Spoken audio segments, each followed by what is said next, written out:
Tuna wageni watatu, Mheshimiwa Sebastian Kapufi mbunge, ambao ni wadau wa maendeleo kutoka Marekani. Wadau wa maendeleo kutoka Marekani, karibuni sana.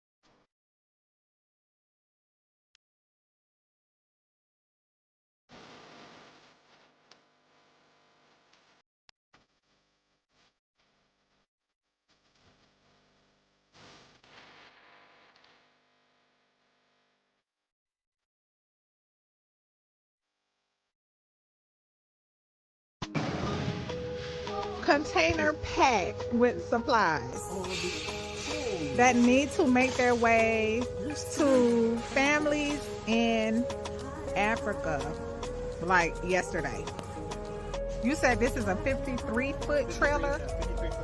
This trailer is packed with medical supplies destined to the motherland. We need to help get these out of here.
What were you taught about marriage? Did it have you properly prepared for the journey or desperately frustrated looking for the nearest escape? I'm Shar, founder of Law for Love, the most special place in the legal system in Atlanta. And after navigating families through the court system for more than 13 years, we are now taking those lessons learned to serve and support families to build healthier, happier, more purposeful marriages. Join us live on YouTube at Law for Love ATL Monday nights for our family meetings. Yes, grown folk discussions.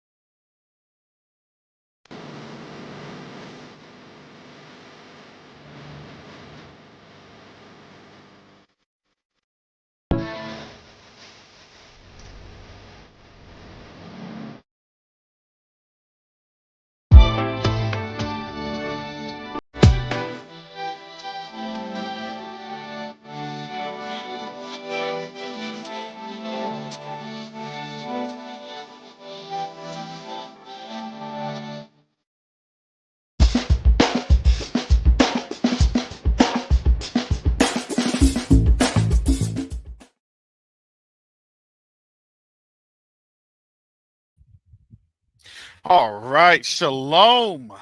Salama. Siemi. Shalom. Greetings to all my Israelite brothers and sisters from around the world. Whether you're the bloodline of Abraham, Isaac, and Jacob, the house of Israel, or you are a Gentile grafted in. Oh my goodness. I didn't get any coffee. Oh, or if you're a Gentile grafted into the house. I welcome you this morning. Oh my goodness. Bear with me, family. I couldn't even get coffee this morning. Oh,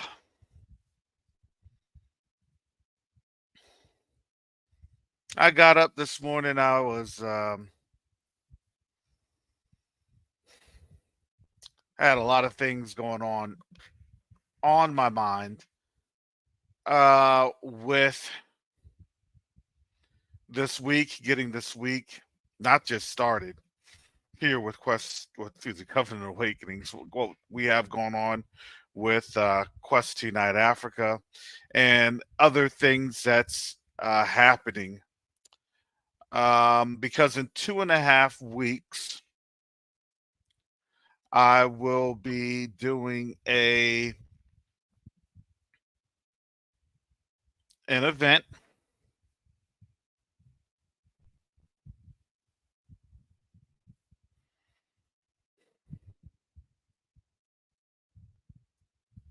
I have the link here in the chat.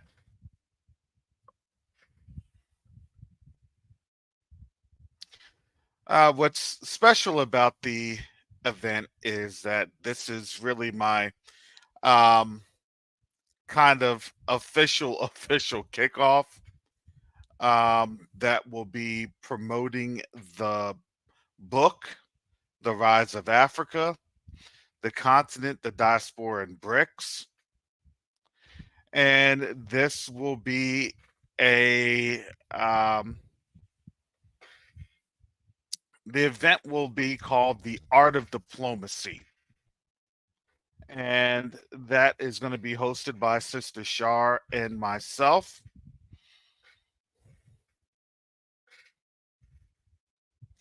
And really, we need that here in these times because there are things that we're getting ready to go into, activities we're getting ready to go into, good or bad, indifferent, however we feel that we're about to be tried into, because the Most High literally has this flame on high.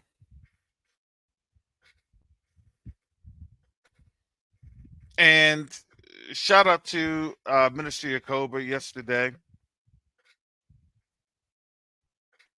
If you can't see it, I believe that we're here at this moment again. As I have stated,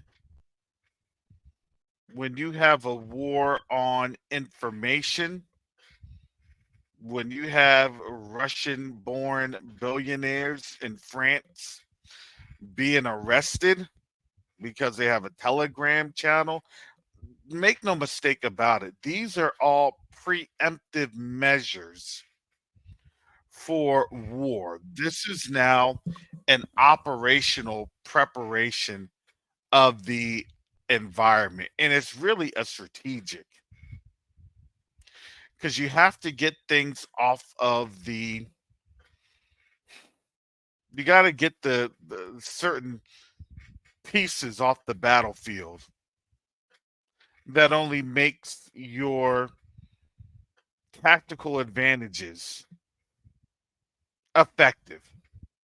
Part of that effectiveness is you have to be able to control the information flow. See, a lot of folks didn't understand about Bandera in Ukraine. A lot of folks didn't understand that there is a very, very extreme far right element that ties into, let's just say it, Nazism. A lot of folks didn't understand that there were far, far right elements. And I wouldn't have known had I had not been exposed to that during my time working with the coalition at the United States Central Command. There were things that I understood about the Ukrainians and why the US only did certain things.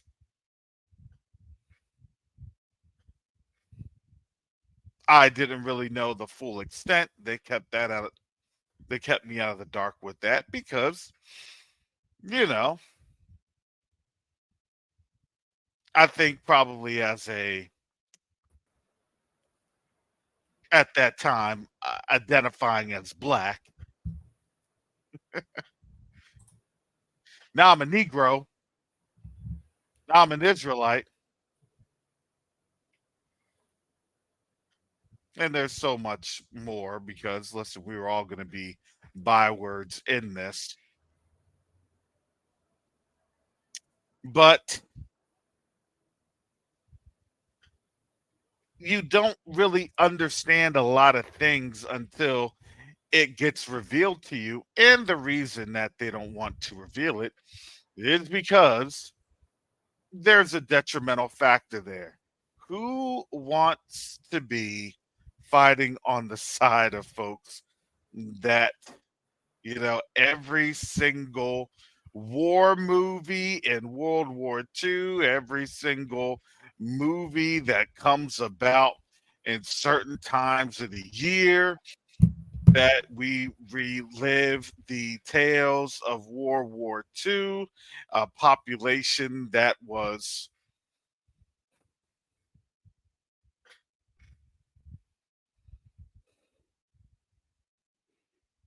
in their words, began with the G and added and drank the cider. If you all can follow along with those auditorial tropes. And that group then being so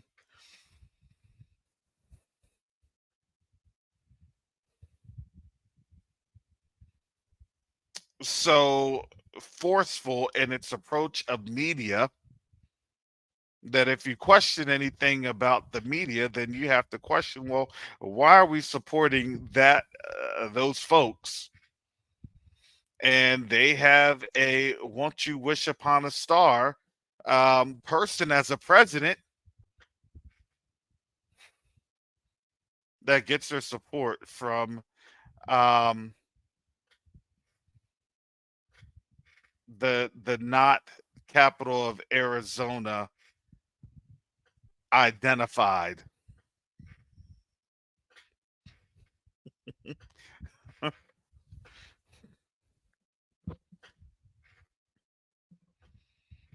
So there's a lot of things that they don't want you to unpack because when you understand the history, we've gone through this and see we're looking at a lot of the things that's here, and we have to understand.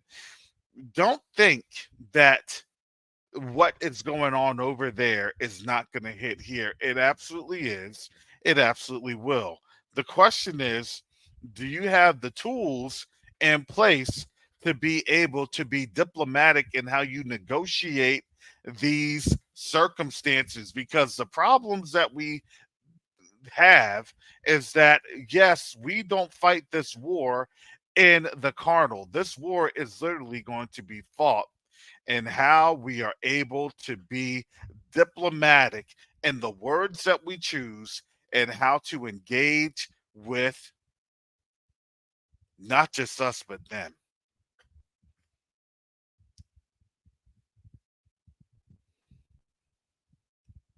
so we can ensure that when the Most High gives us favor amongst the people that, generally speaking, do not like us,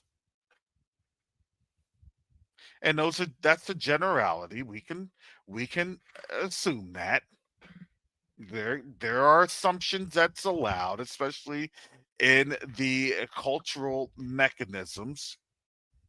We've seen that with the different laws and other things going on, and we're going to get to that. We're going to get to that because shout out to you, Cobra, again. We're seeing a cut my nose to spite my face. Hey, I'm going to bring in a replacement class. This is what their people have done in their halls of government.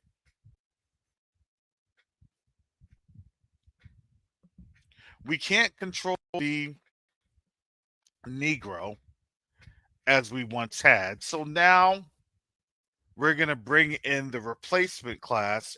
And now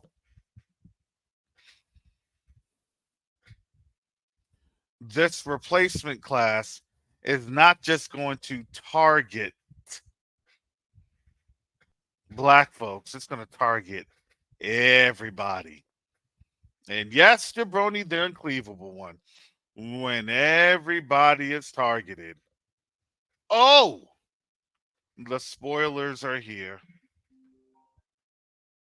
The spoilers are here. Let me go ahead. I want to bring this on up.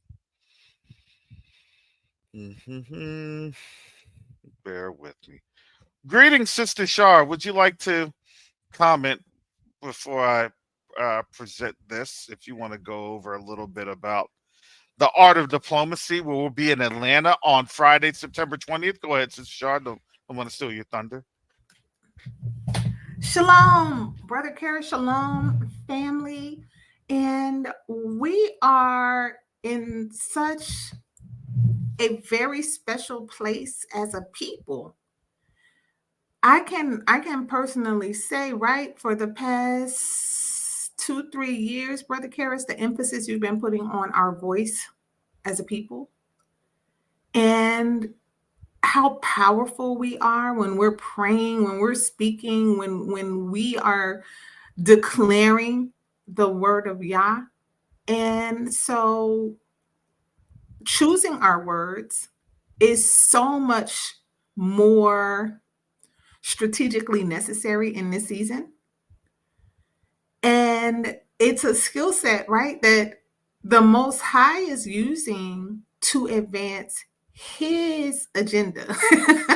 He's just saying who will be willing to use their mouth as a ready writer to say what it is that I'm saying. And so diplomacy, is that even a word that we were even thinking about when we were reading these prophecies and understanding what was happening and looking at the news? We weren't thinking like this at all. We were just saying what the word is saying. And now, yeah, it's like, okay, who will go and speak?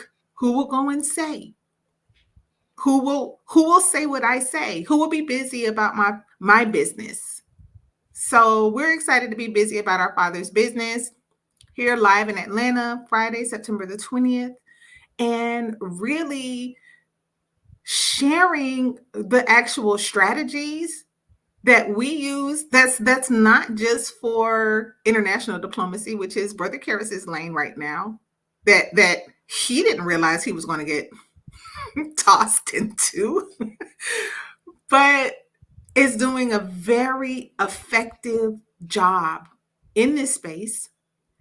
And I'll be talking about diplomacy in intimate spaces, particularly dealing with your family and dealing with folks at the job, whether you're in business for yourself or whether you're working at someone's corporate situation. We'll be teaching you strategies for how to show up in your voice without because one of the biggies for us in the Negro community is, oh, you're angry, oh, you're aggressive. Well, no. Showing up And advocating for yourself doesn't require you to be angry. It doesn't require you to be aggressive. It just requires strategy. So we're going to be teaching those strategies. We're going to be sharing those strategies, how we're winning at home, at work, and in these international discussions. So we look forward to seeing you live here in Atlanta. We'll be serving lunch.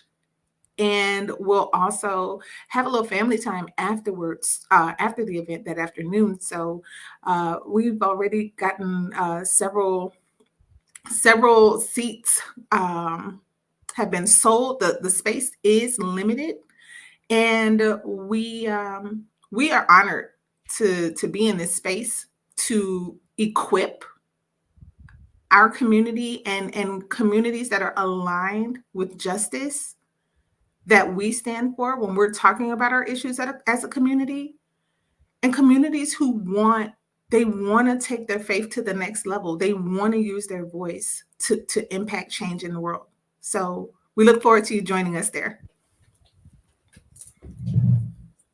All right. Thank you, Sister Shar.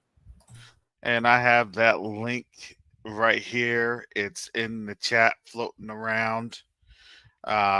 And we will have that the promo out tomorrow. We had to get a few things cleaned up on it, but it will be on out tomorrow.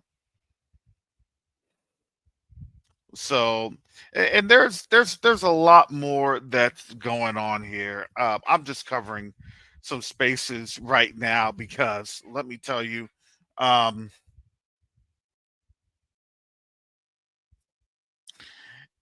for those that are living outside of the United States, it may be hard to kind of fathom that there is an invasion of really the spoilers going on. And Brother Yakoba did bring that on out yesterday, but I'm gonna go and think and give my analysis to that and what that means for us as we draw closer and closer right to the finality of really this kingdom. So one of the things when we talk about the art of diplomacy, well, here's the thing. I can't come on out here and say, hey, I'd like you to come to an event, and buy your ticket and, and let's talk about something that I've never done. No, we're giving you the understanding of what we do every single day, what we answer in terms of emails every single day, how we navigate. Because even though we may do a bit of a navigation on a international scale, there's a navigation that we have to do here at home. And that's literally right now, that we have to ask the Most High for wisdom and understanding of how we deal with our neighbors and how we deal with the folks that they brought in.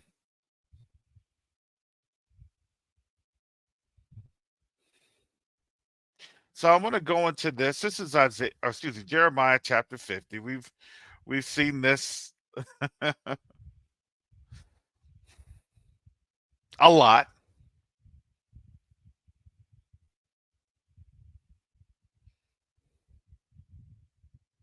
But I want to start here at verse 1. Isaiah chapter 50, verse 1. The word that Yahuah spake against Babylon and against the land of the Chaldeans by Jeremiah the prophet, declare ye among the nations, and publish and set up a standard, publish, conceal not, say Babylon is taken, Bel is confounded, Merodach is broken into in pieces.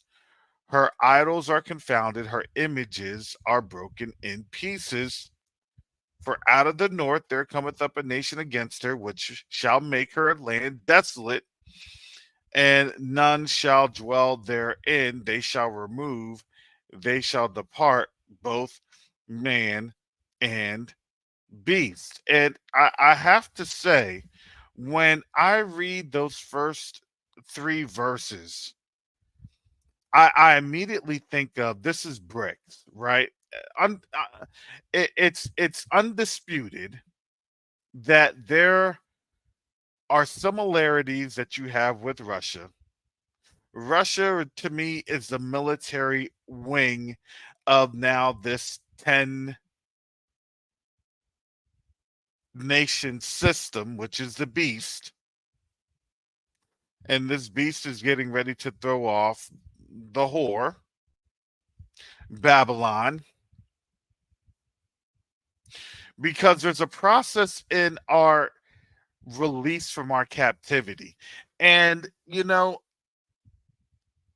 Sister Shar and I were talking yesterday with Brother Mike, and, there are a lot of things that was going on in the background. And there is a comment that Sister Shar had made. I don't want to go too deep into this, but she said, "Man, I was starting to get sick of Brother Karras." And, I understood. Because when we're walking through this, man, a lot of things can start to wear you down. And we're being worn down in everything that we are doing.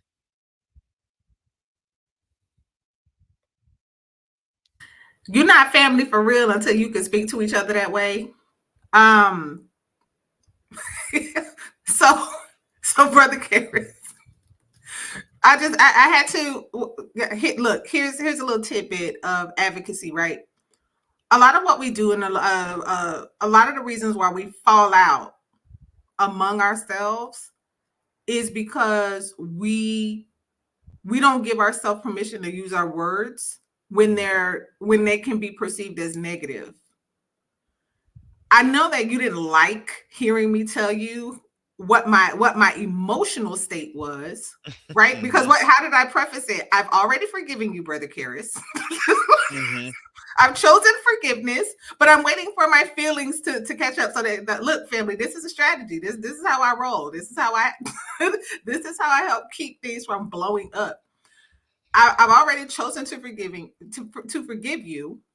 My feelings haven't caught up with that choice yet, but I want you to know that because my feelings haven't caught up yet, my emotional state has been disrupted by you. And I don't like the way I feel towards you right now. Mm-hmm. Right? We haven't always seen that demonstrated. We haven't necessarily seen parents interact that way. It's like somebody feelings get hurt, somebody pops off. Like we have a culture of the pop off. Even at work, a lot of us, I know I definitely was this way. And when I first entered into the workforce, things were going on. I didn't like them. I didn't say anything about them. And then all of a sudden, the day of the pop-off came when someone didn't see it coming because I thought I was being nice by not saying anything. And so culturally, a lot of us, we've learned how to pop off. That's what we've seen modeled for us. But, that was funny that you brought that up, Brother Karras, because when we know how to, or we learn how to communicate with each other this way, and it's not just Brother Karras, we have these discussions within leadership. We just got some really powerful feedback from one of our board members outside of this community when we had a very tough discussion at a board meeting. And this is what the brother said. He said, this board is truly a leadership board. There's no rubber stamping here. And the reason why he said that is because we were disagreeing with one another without attacking each other. Mm-hmm. You know how quick that could blow up with our cousins. When we're passionate people to begin with, we're colorful. We got a lot going on. I'm sorry, but Negroes are extra. We came here extra. We are extra. The reason why our culture is so infectious is because of the extraness and the passion.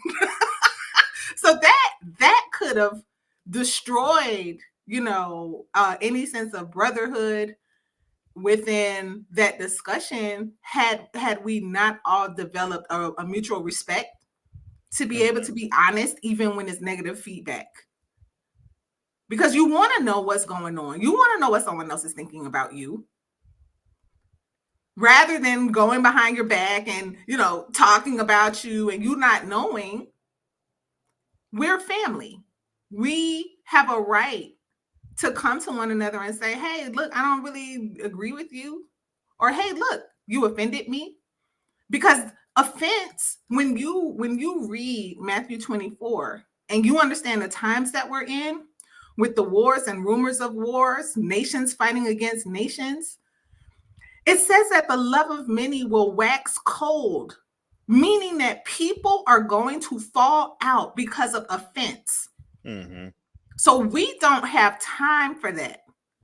When you offend me as my brother or my sister, I got to choose to forgive you for the sake of our nation, because we ain't got time to be. We don't have time to be divided by offense. We don't. So, I appreciate you for not getting in your feelings about it, Brother Karras, because it wasn't intended to attack you. You know that. No, it wasn't. And the thing is, it was,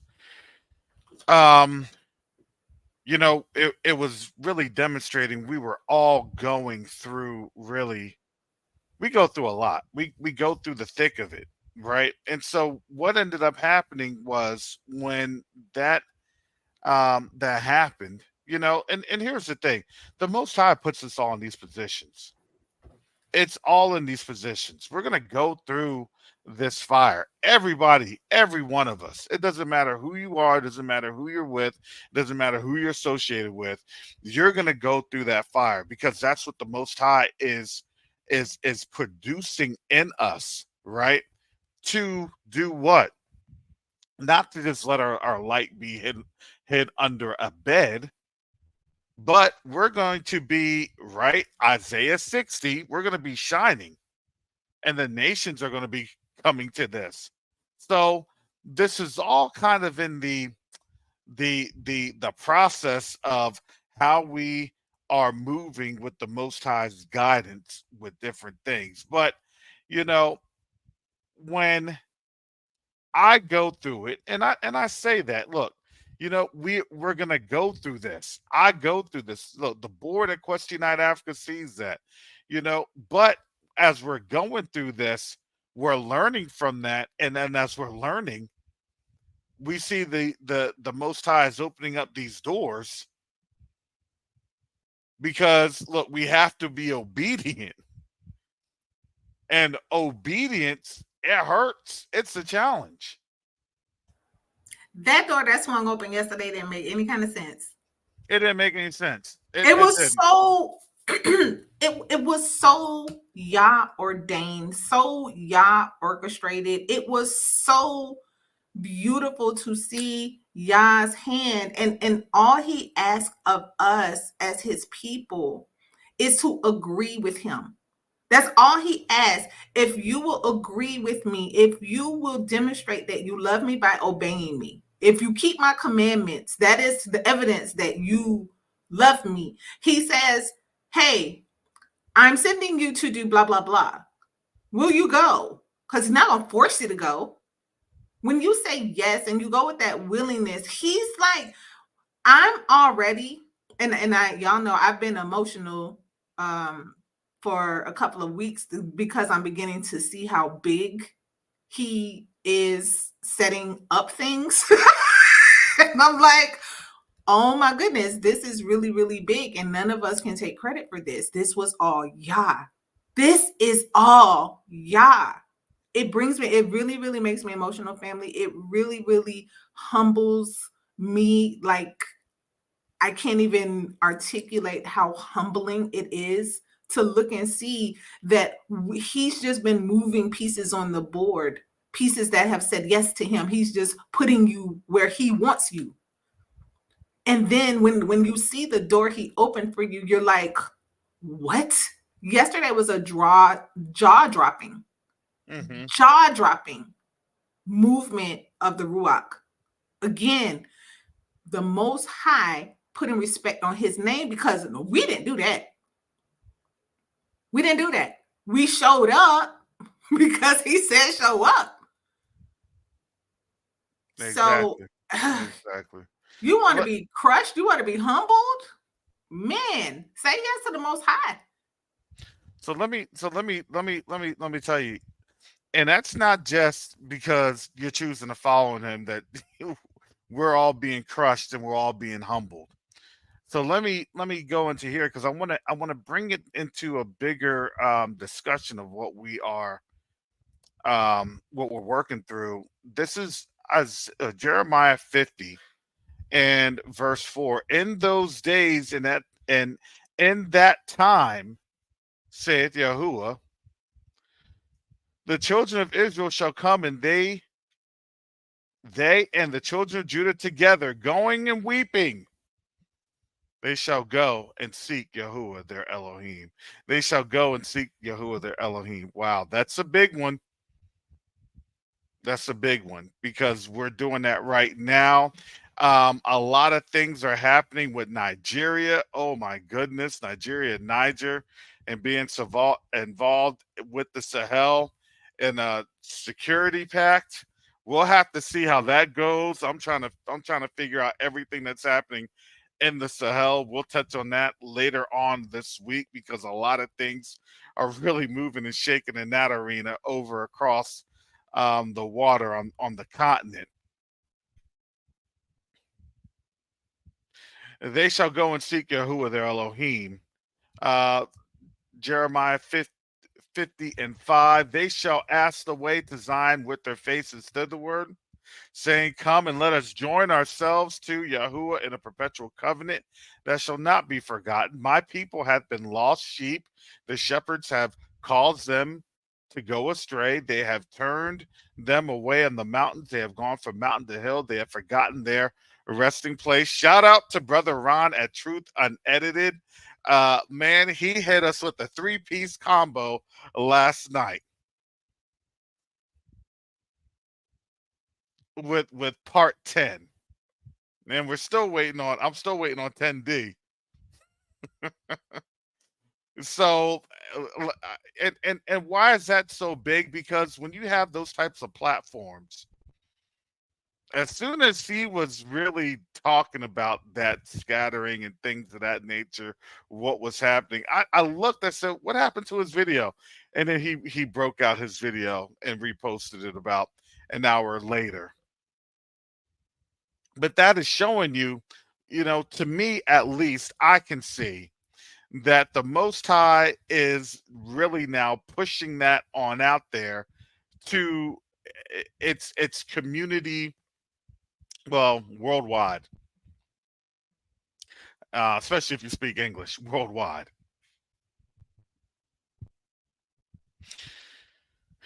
Jeremiah 57, all that found them have devoured them, and their adversaries said, we offend not, because they have sinned against Yahuah, the habitation of justice, even Yahuah, the hope of their father. So they know who we are. And they said, we're just going to take advantage of you. Because why? Because we sinned against the Most High.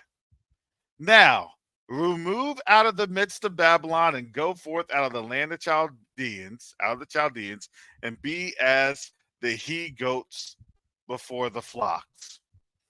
Some of us are being removed. Some of us are going forth. Some of us are working in the spaces that the Most High needs us to work at. Not all of us are going to be leaving, not all at the same time. There's a process to that. but we know that we're spiritually removing ourselves to do what? To do a greater work in some instances, because we're talking to our brothers and sisters on the continent. We have said this. This awakening is now worldwide. And it's hitting not just here in the diaspora, but also on the continent. We were asking ourselves, well, when's this awakening coming? I think this awakening is now here, and it's now being shown because you have Burkina Faso, Mali, and Niger now beginning to have a major influence. And time will tell as these other nations, begin to kind of shake themselves off. It's a process on out there. For lo, I will raise and cause to come up against Babylon an assembly of great nations from the north country. Maybe that's the global south. Maybe that's BRICS.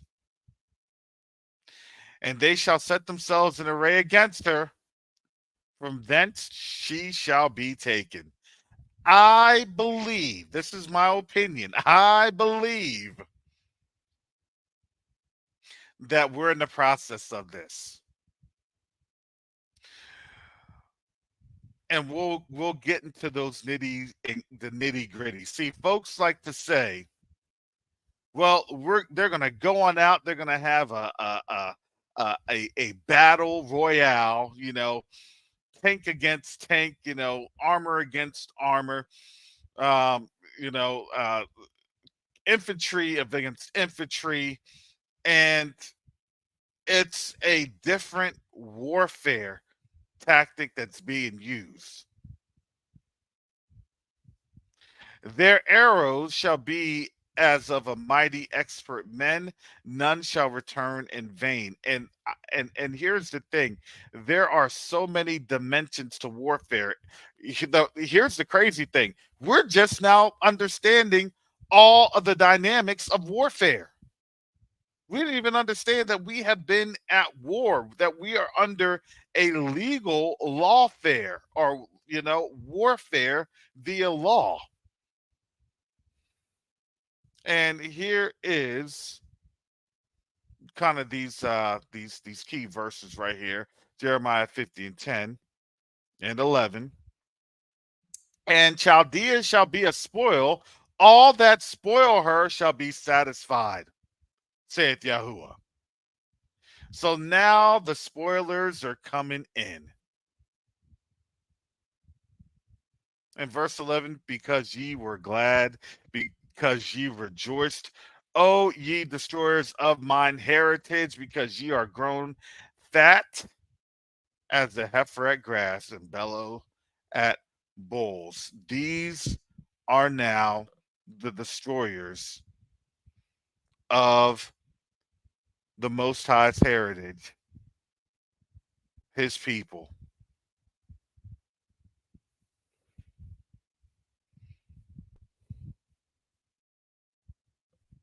Sister Chantel, what say you? Good morning. Good morning to everyone. Can you hear me properly? Sorry, I'm on the London bus today. Oh boy, How- we got a lot of background, but no, we can hear you. Yeah. Okay, I've got the mic right up to my mouth. You probably hear my breathing and everything. It's crazy how things are. Right now. I'm up in Croydon, and it's you'd never believe that there was some sort of riot or whatever that happened here like a few weeks ago. Everybody's just gone back to doing what they normally do. Kids are getting ready to go back to school. But it's like I can't even say people are aware, or because they act like as if everything is just the same as it was any other day. It's just the energy here is completely different from where you guys are. Mm-hmm. Thanks. Sorry, just bear with me a second.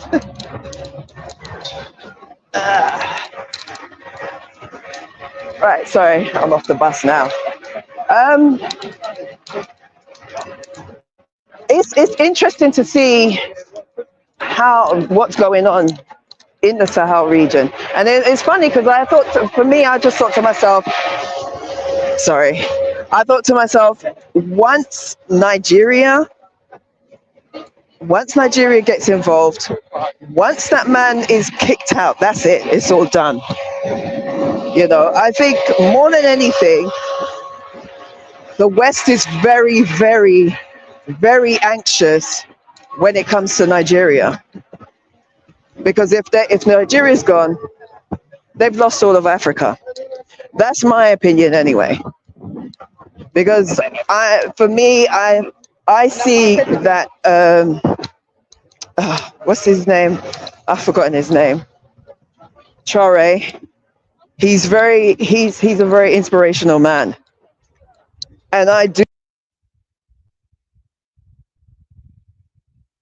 We lost Sister Chantel. Okay, we lost Sister Chantel. All right. Yeah. Go ahead. Okay, you're back up. Can you hear me now? Yes. Okay, sorry. I do believe that he has been ordained for to do whatever the Most High has intended him to do. At the end of the day, it's no point in us saying, yeah, the Most High uses nations and people, and then we just say, oh, but we can't trust him. No, we don't have to trust him. We just need to trust that the Most High knows what he's doing, and he's going to do and use whoever he sees fit.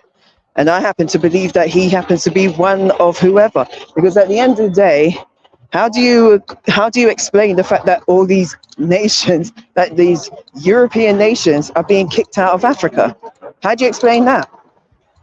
We already know what the scripture says, that they're going to be kicked out, that they're not going to be around anymore.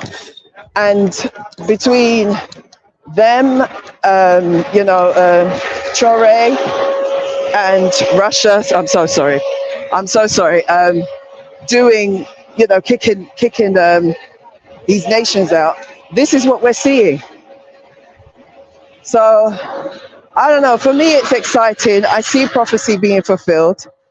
I just can't understand how people can't see it. But that also is another identifying mark to where we are, because people don't want to hear, people don't want to see, they just want to continue. And I'm not even talking about the average person. I'm more talking about people like, especially in the churches, those who are supposed to know what's going on. Where I am right now, there's a brother that stands on the street, one of us, he's awake, he's from Africa, and he's got his whole garb on and everything. So I'm going to stand back because I'm about to greet him because he's just seen me, but I'll be here still, but I'm just going to, I'll be, just listening for now. Okay. Thank you, Sister Chantel. Because let me get into here. This is Isaiah 33. Starting at verse 1. Woe to thee that spoilest, and thou was not spoiled, and dealest treacherously, and they dealt not treacherously with thee. When thou shalt cease to spoil, thou shalt be spoiled. And when thou shalt make an end to deal treacherously, they shall deal treacherously with thee. Man, have you all saw this? What were they trying to say? Wait a second. We got to do the politics. No more expansionism politics. We saw the error of our ways in Afghanistan. We got to deal with folks and deal with things internally. Remember that policy under Trump? We got to worry about home. We can't go on out there. and do all the things that we used to do abroad. Amazing that when you see the scriptures, especially Isaiah 33, well, you're not just going to cut off and be like, well, the war in Afghanistan is over, so we don't have to do that. It's not as bad. We're just on out here defending the interest. Is that what you call it? I'm just saying.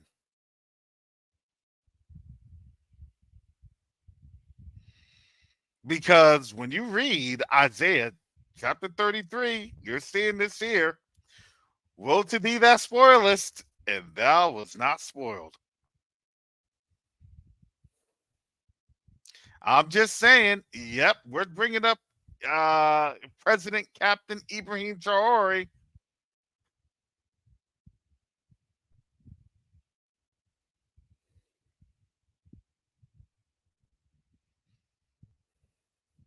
What did he say? He said that they're going to nationalize the gold. They're nationalizing not just gold, but all of their resources. Wait a second.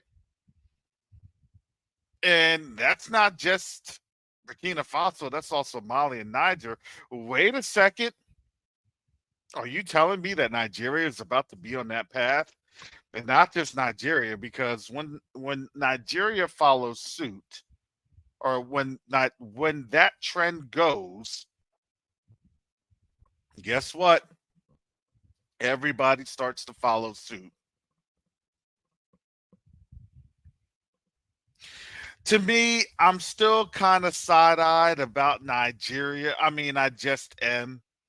It's a step in the right direction, but it's one of those, well, is this to ensure that they don't get, overthrown in these next round of protests? Is this to ensure that, the Sahel is going to come running to them in need? Let me go with the cool kids, but I'm not going to do any of the policies. And yes, if Nigeria is going, yeah, you're right, Lion Pride. Ghana is right there with them.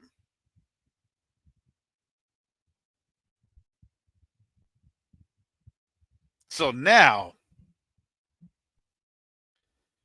the spoilers, and we're not just talking about one nation. We're actually talking about the West.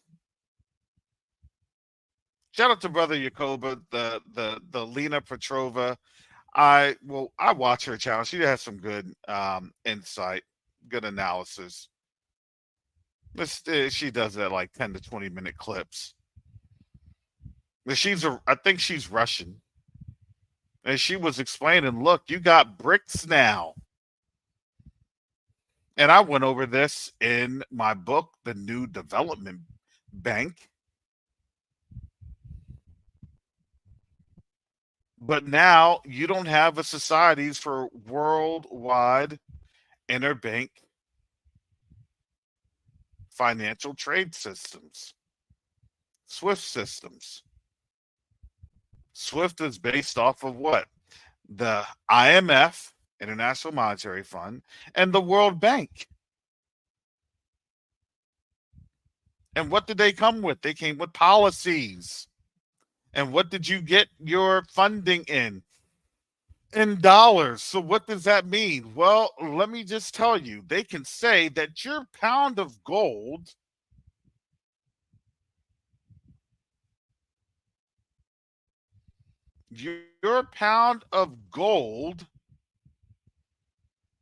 yeah, it may be worth $2,500 on the scale of whatever it's being traded for, but because you're going to do it in dollars, guess what? It's going to be a fraction of that. Did we not see that when they were dealing with Niger and Niger's uranium only getting 0.880 like cents of euro? You know what's fascinating is I never I never cared before, about monetary policy and all the things and the way that they maneuver to sanction countries and things of that nature. But this stuff is extremely powerful. Like, I didn't realize how huge this was, why this is such a big deal. It's like the way that the United States has literally been in the position to keep its foot on the neck of the rest of the world through monetary policy, and why it was so upsetting when when Trump was calling China out for manipulating their currency. Like, I'm learning about this stuff now, and I'm like, this is crazy, the way they weaponize money. Mm-hmm. Yeah, so they spoiled people. Okay, because think about this: we never knew what the spoiling tactics were, right?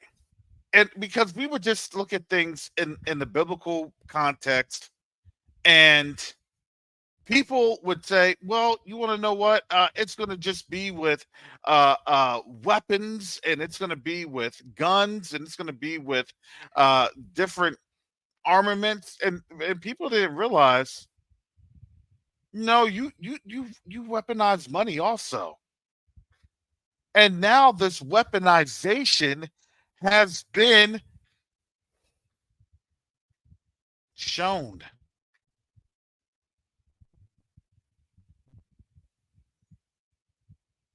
It's been shown. It's been exposed. Go ahead, Sister Newbie and me. You had a praise report.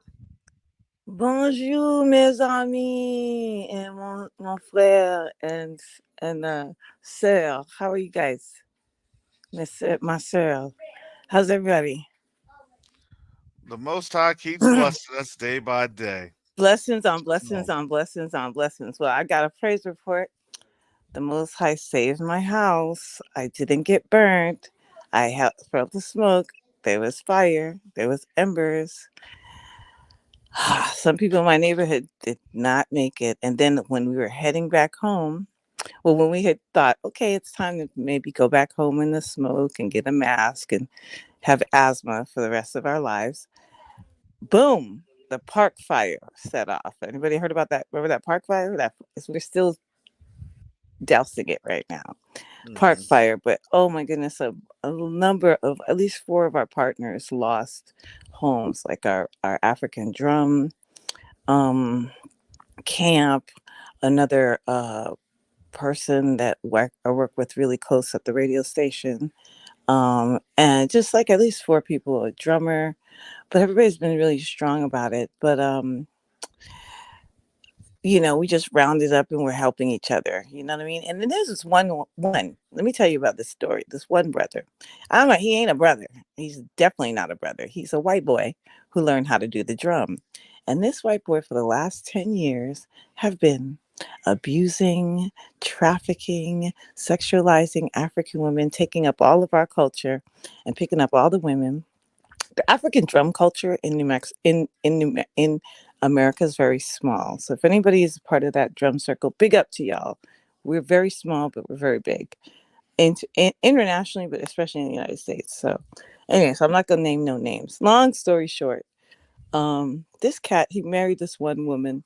He married this beautiful woman from Senegal. Oh my God, she was so gorgeous. The minute he married her, he started trafficking her, like showing her off. He made her wear the skimpiest outfits. Like one of my professors used to say, she had a poem that said, America, their whole thing is, we're coming to liberate. We're coming to liberate. Take off that burqa and put on this thong. You feel me? That's how we liberate women, right? So anyway, he married this beautiful, beautiful girl, from a Catholic girl, not a Muslim girl, brings her to California. Every time you see her, she is dressed to the T. I don't know if anybody know about Senegalese people, but Senegalese people got some style. They the most stylish next to Nigerians. They got some style. So anyway, but her style was always, she always had her in the skimpiest thing. Everybody watching her body, looking at her body. Long story short, we had babies around the same time. Her and I had baby on the same time. And then she just got really pious. Like, I'm not going to be showing my body. She's African. She know better. Long story short, this man go back to Africa and go marry another girl. Now, all of us was like, now you already done messed up all the brown sisters for the last 10 years, Mr. G, right? Stealing our culture, selling our culture right back to us, doing classes. You're the white teacher and other people's in Nevada County, all this making money. These people have been making money on African drums and selling weed. I'm sorry, I'm telling on you white folks. I'm telling on you hippie people. One of my professors said they started in the hippie thing, they transferred, they got bored with hippie, they get into the African, and then anyway, long story short, his house got burnt down. He went to, like I said, he went to Africa, married another woman. One of our biggest critiques was like, first of all, it'd be one thing if your wife was Muslim, but you married a Catholic African and you go and marry another Muslim. Anyway, that happened. Then he got with the Brazilian girl. Anyway, at one of our gigs, I told him, you know what, bro? Wait. Let me ask you this question. I know I'm so long. I told him he got judgment. Was Was judgment straight up. I told him it was was he judgment. still married at the? I mean, like polygamy. Yes. Okay, so we're in a Stop. polygamous relationship. All right, thank But you. she's Catholic, so it'd be one thing if she was All right. Muslim, but she was Catholic, and then he go marry some Muslim girl back in Africa. Burn fire. So then after the thing, they separate. He did her so wrong. Rich white boy, mind you. Rich white boy, have parents. He rich white, mediocre white boy, learned how to do drums and just capitalized on that. Even had the nerve to sometimes criticize black people. I would tear him up so much. Anyway, long story short, at our last gig at the Banana Festival in Sacramento, I had to tell him, bro, you got judged. And I told his Brazilian girlfriend, you got judged. He got judged. But you know what? This is clean slate for you guys. You, Brazilian woman, we're all Nigerian. And I was like, well, are you African? And she tried to give me the whole, well, I'm indigenous. I said, stop. Brazil has the highest number of Africans. Okay, just stop it. If you do not embrace your African mother, you're really going to catch the judgment. You guys barely got the judgment. He probably didn't get the judgment as much because you're around and because you're from Nigeria and she's from Senegal. Long story short, when I explained it to her, she got it. My Brazilian sister got it. Her and our Nigerian blood was like, yes, when I tried to tell him, for a minute he was humble, but man, you could see that serpent pop out. But I just gave him a warning.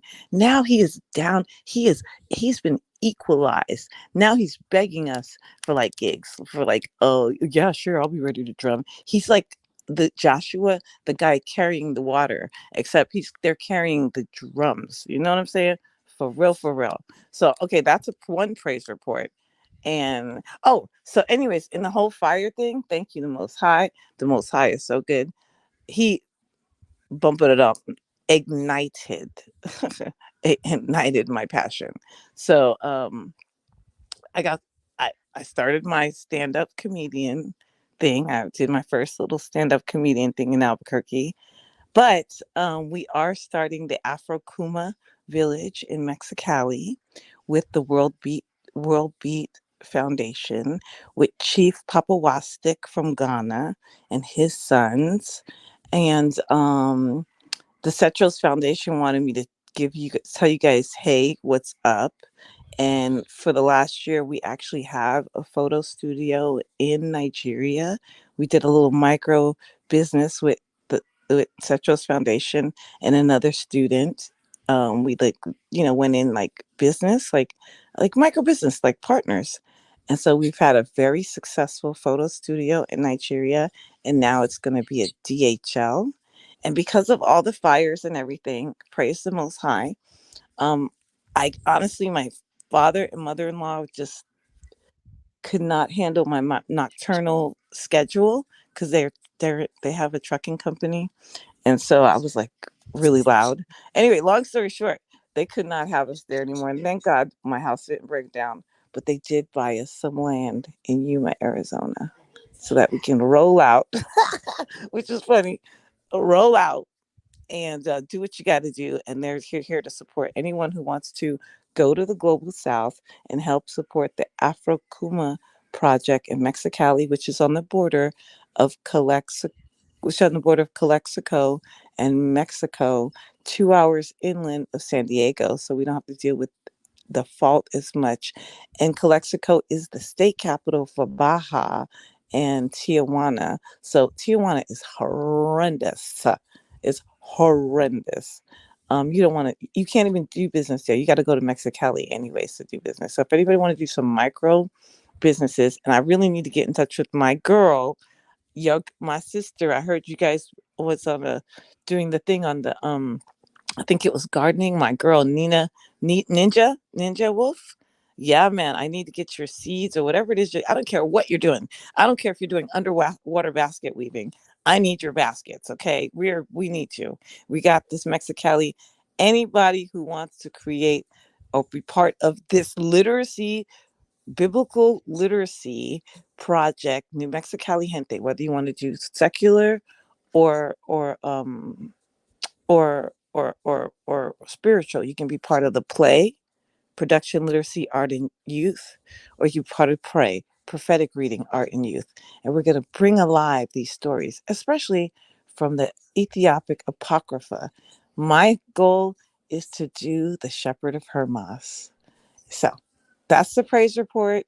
Thank you, family, everyone who supported us. And if anybody wants to support our organization, please feel free to gameamp.org. Game amp, like basketball, gameamp.org. Thank you. All right. Thank you, Sister New being me. Yo, the comment section, y'all vicious. She was just trying to have a little praise report, you know. White guy's house burnt down that was polygamous. And hey, stand-up comedy.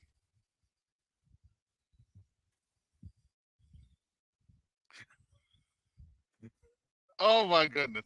Thank you, Sister New being me. Thank you. I appreciate that. Man, that just threw me all off topic.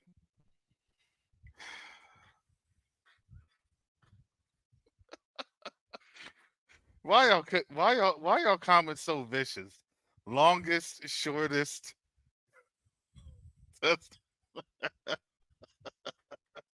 Oh my goodness. Oh my goodness. They advocating in the chat. Look, see, this is what I'm saying. This is the art of diplomacy. You advocating in the chat. Man.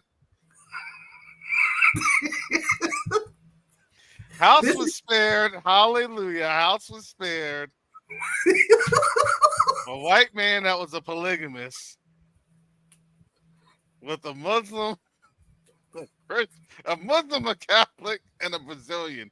Why does that sound like the worst, dirtiest joke that you could think of? So there was a white guy with a Muslim, a Catholic, and a Brazilian. Oh, Lord. Oh, okay. Hallelujah. Oh. I was going somewhere with that, and I know we got folks that come up here being messy. But let's get on back. Let's get on back to this. So, as the U.S. has dealt treacherously, and other nations are fighting back. Because you don't know warfare when you don't see warfare at the whole 360-degree approach, right? If you can only see what's in the front of you, you don't know how you're going to get really stabbed in the back. Isaiah 33:2. Oh, Yahuah, be gracious unto us. We have waited for thee. Be thou their arm every morning, our salvation also in the time of trouble. We're in the time of trouble. At the noise of the tumult, the people fled. At the lifting up of thyself, the nations were scattered. and your spoil shall be gathered like the gathering of the caterpillar. As the running to and fro of locusts shall he run upon them. Here is what's happening. And that is Isaiah 33, verses 1 through 4. We're now seeing these spoilers come upon us.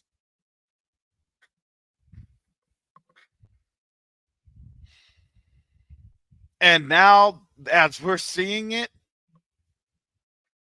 now a couple of questions are being asked. Why are they here? Who allowed them to be here? And what was really the purpose for letting them all come in, letting them all go?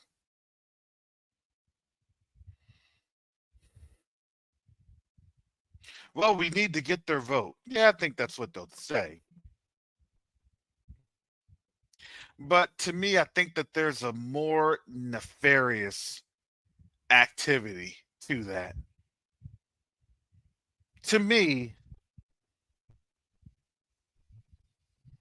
I'm gonna break it on down. Let me give you some key points to this invasion of the spoilers. Key points. Number one, I think the first point is obvious, right? Number one is this. Well, we can't fight a race war and have our hands in it. So what I'm going to do, I'm going to invite in other folks. We'll bring in some folks from South America. Come on, camps. Come on, campers. Why is the Northern Tribe fighting us? Because those are Hamitic and Japhetic nations, just letting you know.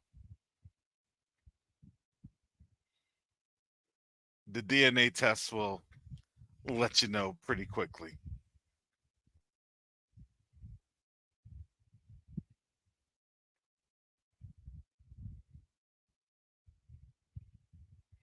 What does that truly mean? Well, that means, look, we're just going to bias some, or not bias, we're going to immigrate some mercenaries.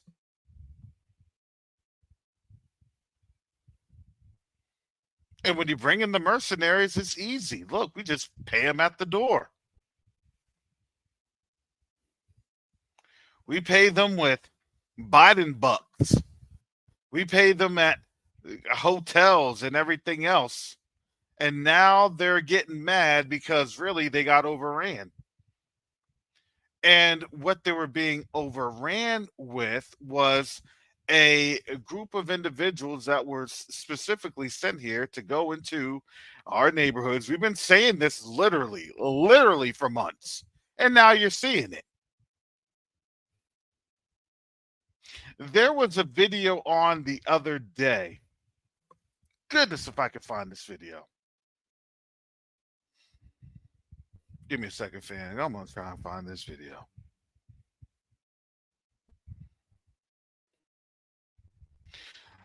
This brother was talking about gang members. And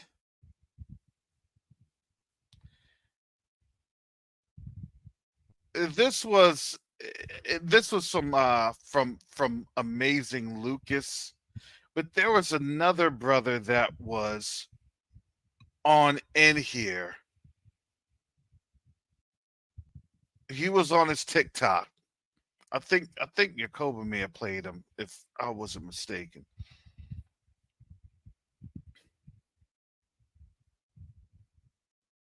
But excuse the language here, family, because I'm gonna share this real quick.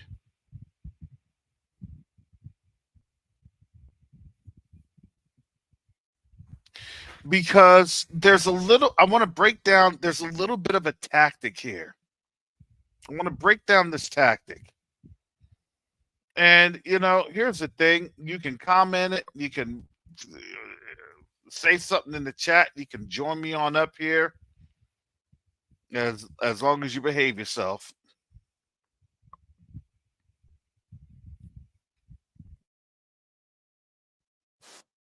So let me get this here. I'm going to put this video in the chat. I like to do that to ensure that everybody has, context of what I'm playing, what I'm doing. And let me share this tab.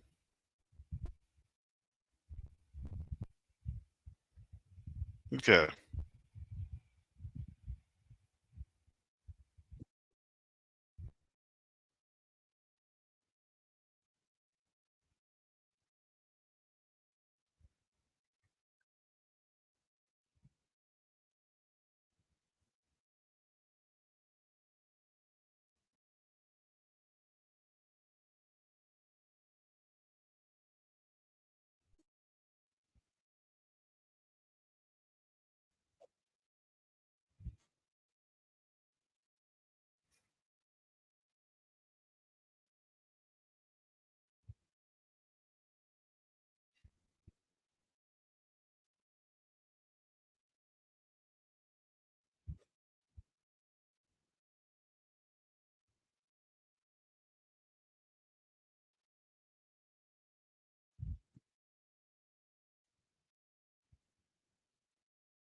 Did everybody hear that?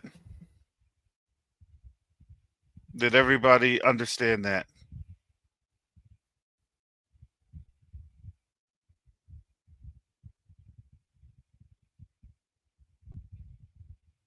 That didn't have sound? Oh my goodness.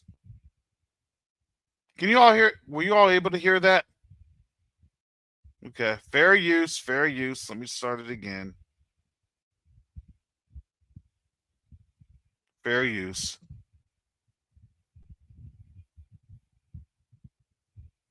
Man, this sound should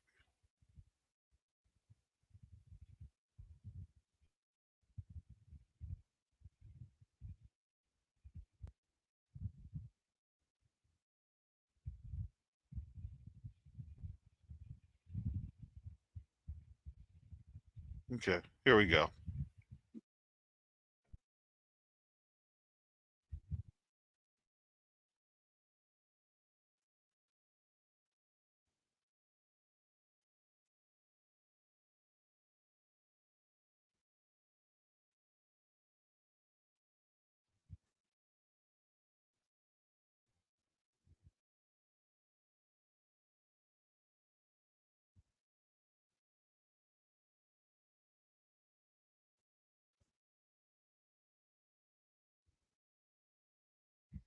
Okay. Well, YouTube or StreamYard's doing something with this. Oh.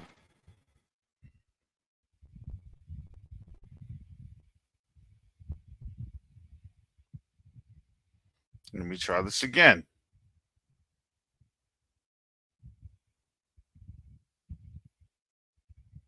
Also share audio. Yep, that's on there. Right here. Okay, let me start this again.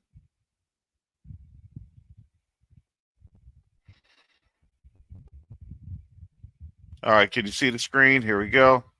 That's getting back about the situation, man, is that Cairo was on the way to get back for Calvin, No Limit Calvin, who got killed by the immigrants or the migrants.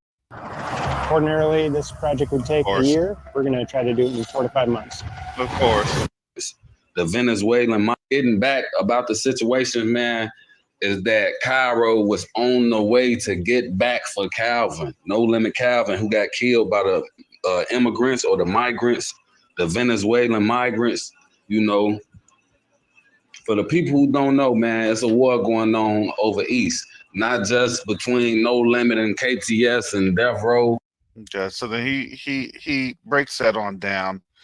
I put that link in the chat after trying to share that. Mike, this is your neck of the woods, was your neck of the woods over in Chicago. So if you want to break this on down for us, Brother Mike.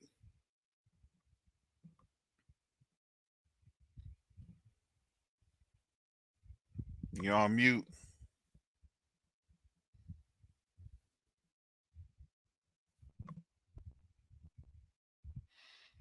So while Mike is getting ready, here's what's going on.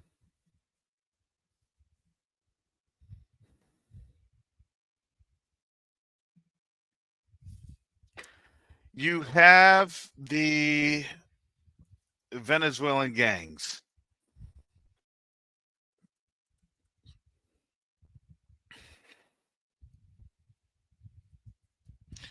And they were really just dumped. And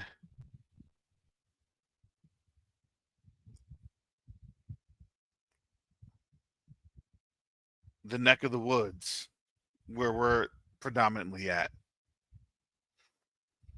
And as we get done, or as we have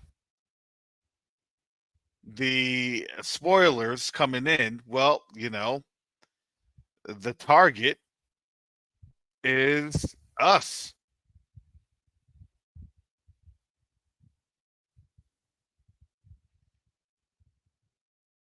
And now, and this is one of many videos that's on out there. One of many videos. Because now I look at this, and here's the thing. I thank the Most High that this is happening, because it was going to take some time for our people to really understand what is happening.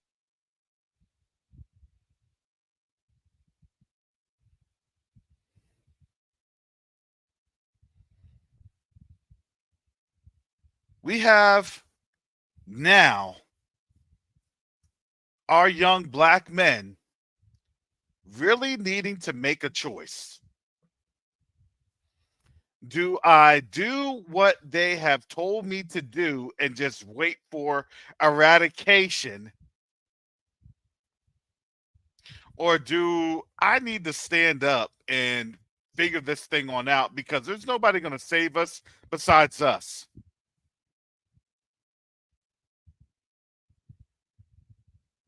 See, we've been having our young men on out there playing the stupid games of white supremacy.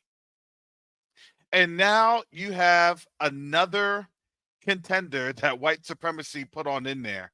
And it's, to me, you have to understand, these are the elements of what they want to have as the final solution.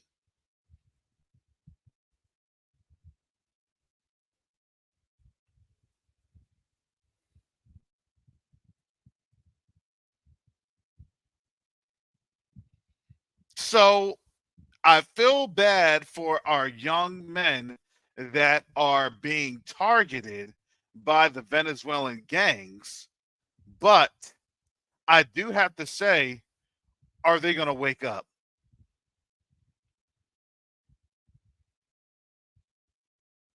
Brother Mike left.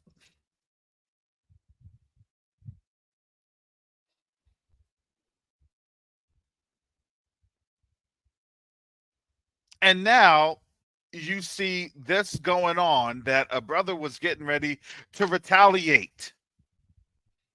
For what?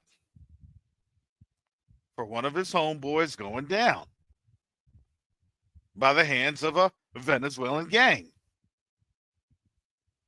Because why? Because that gang was able to come on over via the United States. And don't get it twisted. It wasn't that Trump was doing anything either with the border wall.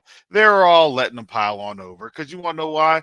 Because the birth rate here is in the toilets.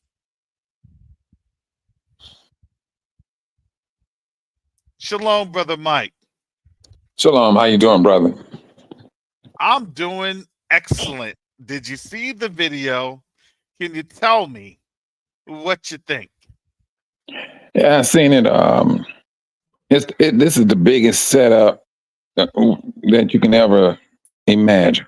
But I'm gonna tell you this: it will be very bloody. It's going to be. Well, Because now, what's going to happen?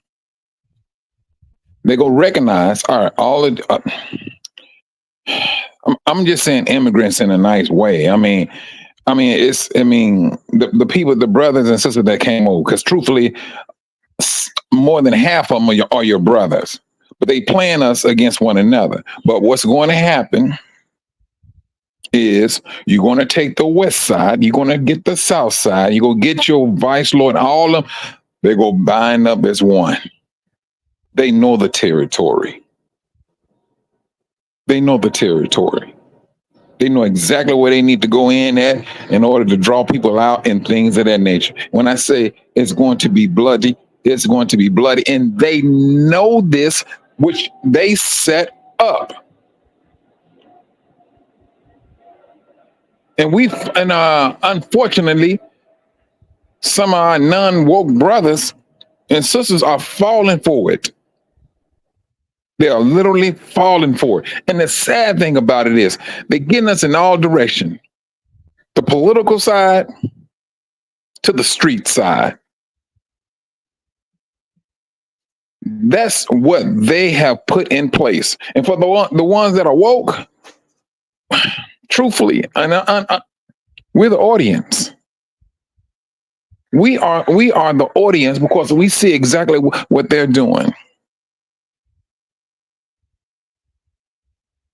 We are the audience to this nonsense that they orchestrated. And then they want to swoop in once they start mopping up all the blood and act like they're here to clean things up.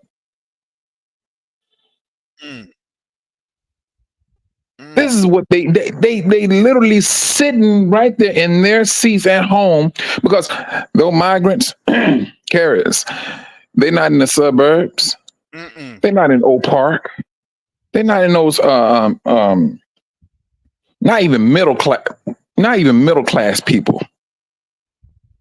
They're not in those neighborhoods. But now, 2 years ago, it was the black people that was feeding them. It was the black people that was pulling over and popping their trunk, giving out clothes. Yep. Do you see the clip where they're talking to some of the black residents, and they were mad. They were protesting the Democratic National Convention a couple weeks ago because they're saying, "Look, this migrant crisis, it's a crisis." But this is the thing: they pimping them too. Now you know it's a crisis. You know it's a crisis. You keep running to the very people who's doing it. And it doesn't matter to the Republicans or the Democrats. It's going to affect you all no matter how it goes. Now, if your people don't get out here and vote for us, it's going to get worse. Mm-hmm. That's the thing. And the sad, and they're not. They do not see the setup to fail situation. Well, set up the fail situation. This is not called a setup. Stevie Wonder can see this. Mm-hmm. This is some low down demonic in your face, flat out disrespect. We know exactly what we're doing, and we're going to continue to do it. And who now, are you they targeting? And they're targeting us. They're targeting off the top. Us. And you all been saying that for years. All been saying this for years. And if you didn't know, this is warfare. This is actually warfare. It's a very, very covert warfare. Why? You have really an extra military force. It really is. And they're targeting a civilian population. Whatever you have as a civilian population, whether they're armed or hostile, non-hostile, right? This is what's going on. And now that you have this really extra military force, that's here. Even gangs are considered extramilitary forces. Yes, even crime activities, extramilitary forces. That's the same. That's what I learned when I was doing Mhm. my army training as an officer. You have all of these not and we would say either paramilitary or extra. They're just when you're at war, right? There are elements that are there that's either for the combatant or against the combatant, or they're just neutral, right? They're just the ones that's there just trying to survive, but they are an element because why? Because they're usually armed. They're there, and they'll shoot back.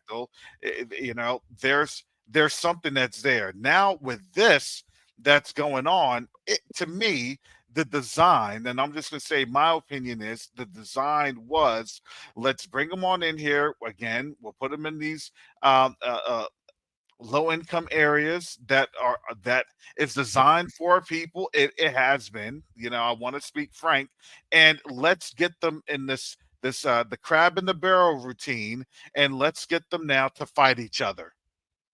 They doing it. And they're doing it. The Spanish areas, the black areas, they got them there. They Exactly. got them there. And so they know exactly what they're doing. All right, we need to clean up Chicago. This is the way that they see you need to clean up Chicago. And I'm telling you right now, when I was telling you about a year ago, that in this particular area of Chicago, the West Side, Austin area, hmm more than 200,000 African Americans moved from that one particular section of Chicago, and that's like a middle class. Well, it was a middle class neighborhood. I pulled through there not too long ago, a couple of months ago, a few months ago, and it's all Spanish. And so I asked the sister, I said, sister, where's all the black folks? She said, I was saying the same thing. I was born and raised in this neighborhood. And I'm just gradually, she's like, where's everybody at? Where is everybody? You brothers been saying this stuff for years. Oh, they coming here to replace us. Oh, they go do this. They doing it. Now, you're looking at reality and you're seeing what's happening. But now, don't nobody want to believe a black man or a black woman who's seeing this stuff from afar. hmm Oh, you preaching fear tactics. Fear tactics. This is a reality. Now it's before your face. Now, what can you say now? It's right before your face. You're about to see a bloodbath of and I think right now, the south side of Chicago is still heavily black. The south side of Chicago has always, I don't care if they thugged out to the bone, they have always maintained a business mindset. The south side, period. Those brothers, I'm telling you, the brothers out in dealt with, they'd always maintain that business. Not so much on the west side. Not so much on the west side. West side, you come messing with them, they go bring that heat. But I seriously believe they're going to start looking at the south side. All right, let's go ahead and let's do this. This is one of the saddest situations that you can ever imagine. It's that one, and they know. Karis, this is one thing about it. Where they getting the guns from? Especially the migrants, not necessarily the gang makers. We know where they get, and from the gang members that I know exactly where they get their guns from. hmm I know exactly where they get them from. But now you got to ask yourself, where's the migrants coming? Are they bringing these things with them? That's the question you got to ask yourself. Because all right, no, you ain't going to come over here, like that. But how in the world are they gradually getting this stuff here? Are they smuggling them in? Or is somebody giving it to them? That's a question for the 3-letter agencies, and I'm not qualified to answer that. But I mean, It's the same way of how crack cocaine happened to just flow into black communities. Just saying. I'll let you all speculate on that one. But Mike, I want to show you this. This is fair use. Fair use. Here we go. Let's talk about this. And this first video obtained by Fox 31 showing some of the gang problems there now in the national spotlight and becoming part of the presidential campaign. And tonight, the city of Aurora tells us it is seeking an emergency court order to clear this apartment. I'm sorry. If somebody's trying to bang up my door like that, I'm sorry. I may get shut down for this. No, you won't. But there in my brother Rojo's best interpretations. My Kit Kats and my Snickers bars will be spraying a whole lot of Skittles. You ain't joking. You're not joking. I saw that. Nah, man. Mm-mm. Because what? My justification would be, listen, the threat was immediate. The threat was dangerous. He had a weapon in his hand. And he was trying to come, and I couldn't ascertain the threat. He had already escalated. What? Sorry, shalom, everybody. I'm sorry. What threat? I'm sorry. I kind of way out of the loop. What's been going on?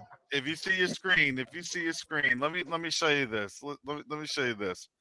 They're rolling up into their spot. Look at that with all these guns. 31 showing some of the gang problems there now in the national spotlight and becoming part of the presidential campaign. And tonight, the city of Aurora tells us it is. Come on now. And see, this is the thing, Karis. The powers that be, if they have those type of weapons walking into some apartment, what makes you think that they just can't walk down the street and just lay it down on some type of city patrol car? See, that's the thing they're not thinking. They're not looking at that. When you think in New York, weren't they in New York like shooting at the cops? That's what I'm talking about. Shooting at the cops. I'm like, okay, man, let They're that not be a thinking. black person shooting at the cops. Let that be another Micah Johnson. Yeah, right. They would have so many drones and robots. We would see one of them high-speed little tiny drones just going one temple and out the other. See, this is what they're not counting. Do you remember that incident? Obama was president at the time, and this happened in I think Dallas, Texas, with this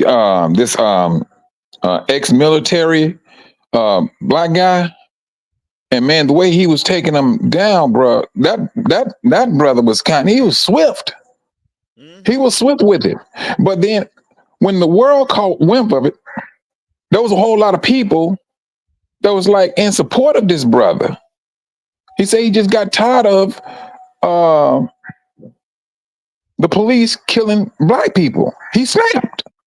And they said, this is the thing. They said this guy was so smooth and quick. They had to send a drone or a robot in to, and they let loose on a bomb, and that's how they took him down. Mm-hmm. See, they're not thinking that way. They're not thinking that, hey, well, now, if we had 10 of him, we would have to call in the National Guard. Now, you done brought hundreds of millions in. Who you gonna call? Ghostbuster? Man, please. Well, I mean, I listen. To me, this is now a red summer activity. Instead of them getting their hands dirty, right? We're gonna bring in some brown hands instead of, translucent ones. That's all this is. Translucent. I'm sorry, that had me off. For lack of better terms. It's so weird. We can see right through them. Yeah, and it's sad because it's only going to get worse. It's like, and here's the funny thing. They don't care. They're not listening. Matter of fact, they're listening and they're reveling in it. Oh yeah, let's get. Or they know what's about to happen. They know what we're about to do. And now understand. Look, here's another one I want to show. This is a war, but I'm going to share this. This is some good old TikTok. Pardon any language. I'll share that here in the chat.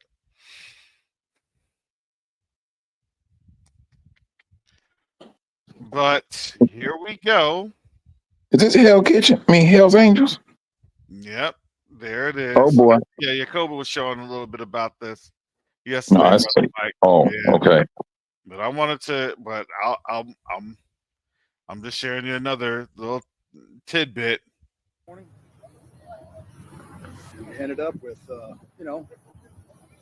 10 more headed west. Catch y'all later. This morning, we ended up with 10 more headed west. I wonder where that headed west is. I wonder where you could surmise where that headed west will be.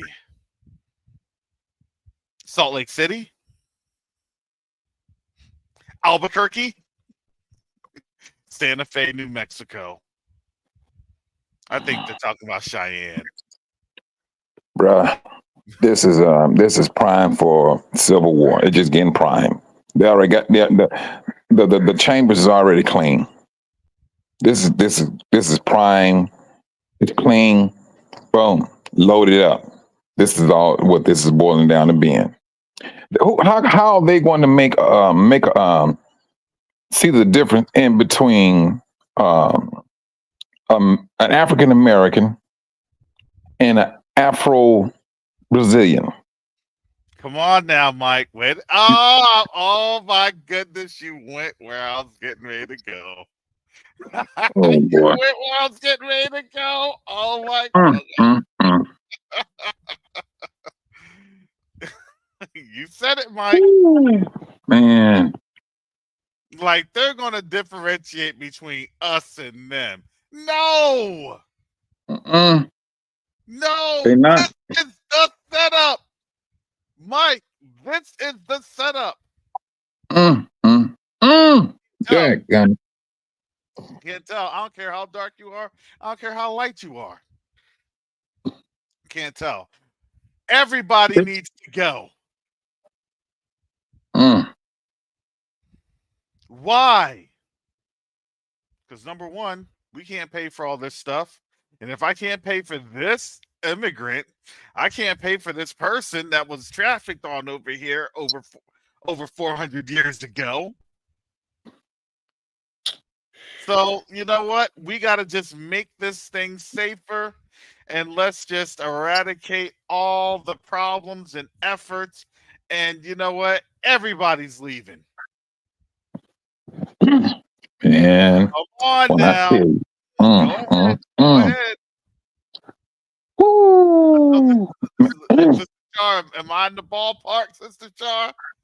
You have been looking at some things, Sister Char, in the background. I'm actually sitting here and I'm listening to the implications. Yep. And it's infuriating, the perspective that Brother Mike is bringing about this, how wicked this is.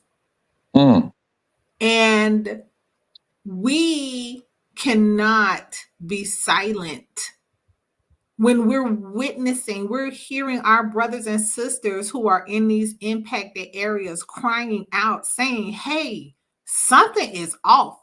Brother Michael, you were saying this a year ago. He did. Brother Michael did say this. You were talking about how you went into a salon and was talking to a sister in the salon and saying, what? Yeah. That's it. You were look, you were moving in the swivel head, noticing something just ain't right. Right. I put up a book and I said, sisters, what? It was two sisters. Well, four total. I was talking to the two sisters that was getting their hair braided, and they said, we were just talking about that. Where are all the black people? They said more Spanish people than anybody. And I'm not knocking it now. I'm not knocking it. But that's a dangerous take when the city come back and said 200,000 moved out of one particular location in Chicago. I'm sorry, that's mind-boggling. This is an international incident. When you consider the fact this is international. Yes, because why? You have Venezuelan nationals that are coming in. This is nation versus nation, and our position. Oh yes, my goodness! It's a literal paramilitary invasion that's targeting African Americans. If you think about it, what they really have done by funding them is they've paid for, now that you say paramilitary. Yes, are you getting it? Come on, let's put it all together. Put it all together. Oh my goodness. This is how they pay for I had to go deep. Yes. Diabolical, is it not? They're feeding an army without it being their army. Yep, and let me put that link for my Cash App on out there. So, folks, if y'all want to support this channel, I appreciate it. Hallelujah, because we're going in deep, and a lot of folks are now chewing this gristle. When you start to chew that gristle and you get in that jawline, it's like, everything's twinging now. Yeah, you got my brother. He's saying the same thing. He said, "Man, he said, along with these immigrants," and he said, the way these white boys are acting, he told his son, "Hey, man, look here. You come to this shop and we go run this shop together because we need to be watching one another's back." He said, something is about to pop off and it ain't going to be nice. He said, I'm looking, he's looking at movement. Paramilitary force. And that was what I wanted to show you all. Look, literally, I'm bringing in the scriptures and it's supporting this. Here you go. Right now, these are the spoilers. Here's the caterpillars right now. What are they doing? They're taking up whatever they can take up. And now, guess what? Now you're going to bring in, we're going to bring in some folks. Yay! Here comes the Hell's Angels. Yay! You call in the devil to save your day. You literally calling in the devil. I don't care who's there. I'm shooting anybody and everybody that don't look like most of the predominant members of Hell's Angels. I'm just saying. And there it is. And the official military stands back and says, that wasn't our doing. Yep. Yep. You can have the Republicans will be blaming the Republicans and the Democrats each other. Hey, we didn't do it. Oh, we didn't do it either. Oh, we didn't do it. We stuck in the middle. Exactly. They'll send in peacekeepers. This is a mess. This is demonic. They're going to have to. This is what I was saying. This is the crux of it. We're going to start to see an extra governmental force in play in the United States. Because why? Because, there are black people that are akin to being able to get citizenship that's getting ready to be recognized by African countries, that they can come on over and get a visa and get whatever they need to get and potentially get citizenship. And the attack is always on our men. It's always on our men. This is infuriating. Is this all starting to make sense? Like, this is why I said, how close are we to the end? I always, I don't want to speculate. This is literally, this is what we've been seeing them do in Africa the whole time. They would mobilize these groups of, they call them rebels, right? Because what did we just see in Mali? We just saw the same thing. With the Ukrainians. Where do you think the Ukrainians got their weapons? From NATO. That's why Niger, Mali, and Burkina Faso brought that on up to the UN Security Council and the ICC. Come and on. the American people don't see that the same tactics are literally playing out right here on American soil. Sister Shaw, the United States kept our people busy with the migrants coming in. All we did was complain. They kept us busy. Complaining, and then at the same time losing money. But this is the thing about it, though. Those immigrants that was coming on, especially the women, they was the one who not necessarily smuggling the money, but those are the one they was giving the $13,000 to. Aid? Who get $13,000 in 1 month? That's enough for you to buy. That's enough for you to buy some weapons. Brother Mike, not just that, but the fact that we know that they're giving them money while our people are struggling is stoking rage between the two groups. It's creating hostility because it's like, hold up, we have yet to get reparations, and these people just walk in here and buying up stuff with U.S. funds. What? There's blood, sweat, and tears from the resources that we literally paid for in blood for this country. They're stoking hostilities because they're wanting a bloodbath. We got to do something about this. You know what? One thing I did notice. Now go ahead, sis. No, y'all know I already been doing some legal research. You know what? And I was about to bring that up, sis. I was about to bring that up, but I bit my tongue. No, you don't want. No, don't bring that up. But now you understand. Now you understand. These are the mechanisms. When you see, look, it's not. It's we're not going to do it ourselves because we already knew this was going to be done. We just didn't know the format and how they were going to do it. Now you understand this is the format. Oh, it's a race war. It's a race war. They've been yelling race war. Race war, race war, race war. Well, not against you, but against them because, you see what's happening to everybody. And if you happen to be in the crossfire, it's too bad, so sad. Because this is the thing. When the United States opened the back door, well, and the front door for the immigrants to come in, South America let those that was in prison out first. The ones that was in prison, they came up here.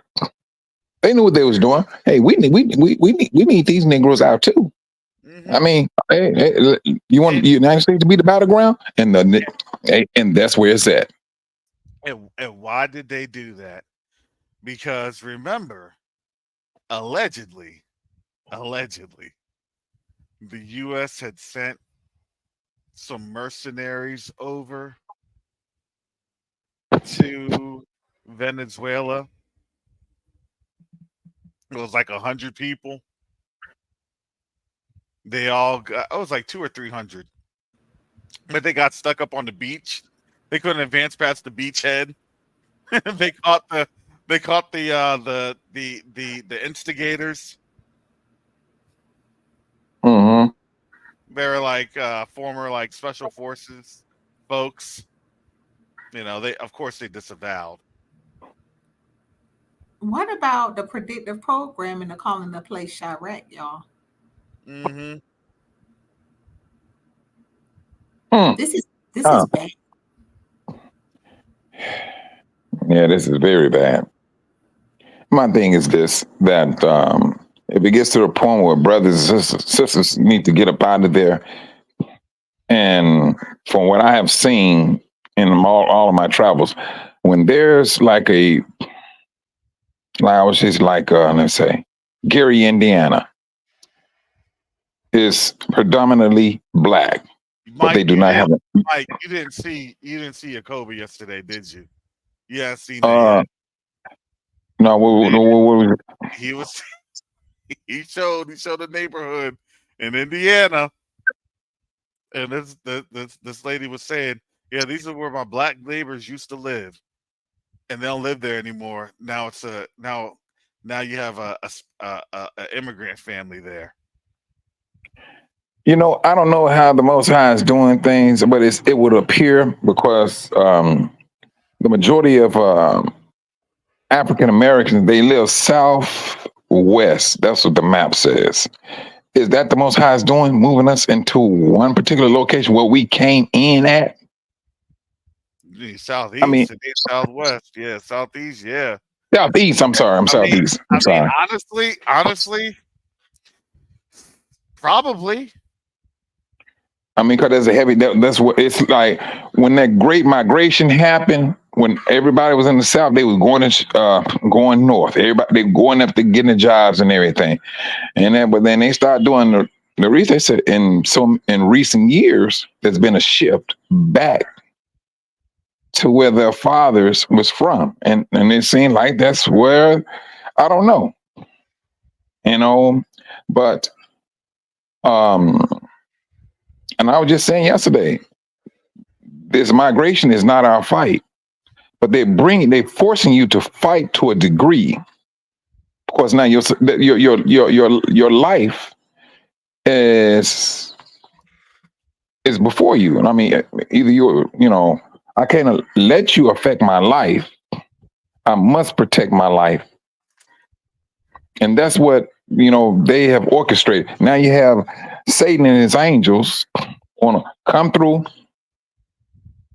and do what they're going to do, and then let's just say they come through and do what they want to do. Then here come the residue of other members of whatever civil war and just finish off everything. Oh well, you do got a little melanin in you, but we know you kind of we just go be on a safe side, and we go wipe everything clean. Yep. Boy, please. The planning. Boy, oh boy. The planning. This is their history. Let me fair use. I'm going to share this one. Fair use.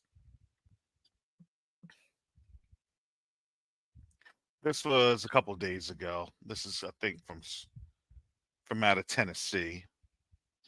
Let me share this.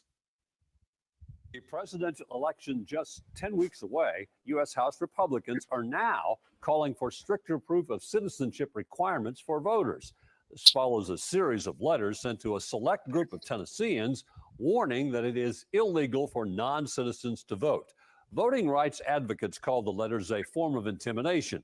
Now, GOP House members have introduced the Safe American Voter Eligibility Act and are urging Speaker Mike Johnson to attach the measure to the spending legislation. With Democrats likely to reject the measure, the bill poses complications in efforts to avert a government shutdown. With the presidential... So there was a little bit more to the Safe American Voter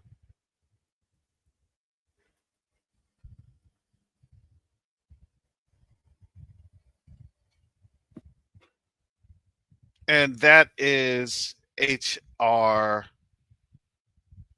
8281. Let me make sure I give you that link in the chat here for the video that I just watched. And let me go here.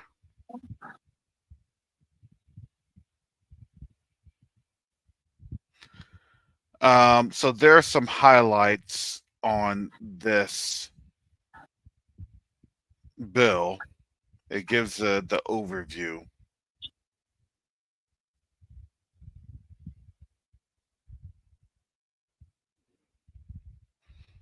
Because there's an argument. Let me go ahead. I'm going to share this. And I'm going to get into Sister Shar's legal realm, the legal mechanisms. Oh, I told you we're going real deep on this one. No, because the thing is, you put me on the gag order this time. I'm on the gag order. I can't even say what I want to say for real, because I'm on the gag order family. He has returned the favor. I can't even talk to y'all yet until I finish my homework on this stuff here. The The whole additional citizenship requirement stuff, y'all. Brother Karras, you have put me on a gag order on this topic. Oh, I know. Yeah, I know. But I mean, But that's that heat that's up on it, though. That's the heat, because now once Sister Shaw get finished with this live, she gonna go all in on that one. Now you just gave her some heat. That's all. It's a good thing. So yeah, so there's a lot of language in here. Keep playing. And these are just summaries. That's what I'm saying. Why are they always so worried about voting? Because they have we have an emotional attachment to voting because it's a trap. I'm telling you right now, it's a trap. That's why they keep coming to us. They keep reminding us, like, we even fall out with our own people. They come to us and they're like, oh, your ancestors died for the right. So they created this emotional connection between us and voting, and it's a trap. That's all I can say right now. But know this, family, we are doing some very serious research and structuring because of this issue. When Brother Karras take my gag order off, we'll be able to present a comprehensive response. But that is the reason why they're making it so important, because there's another mechanism. They're using our emotions and our historic emotional attachment and suffering, fighting for this right. They're using it to entrap us. That's all I can say. And not to go too deep in the legal minutia. There are some things that are assigned, right? And our position of being quote unquote African Americans, our position of, we are the ultimate citizen question. We're the ultimate citizen question. That's why they try to go after not just the 13th, but also the 14th Amendments.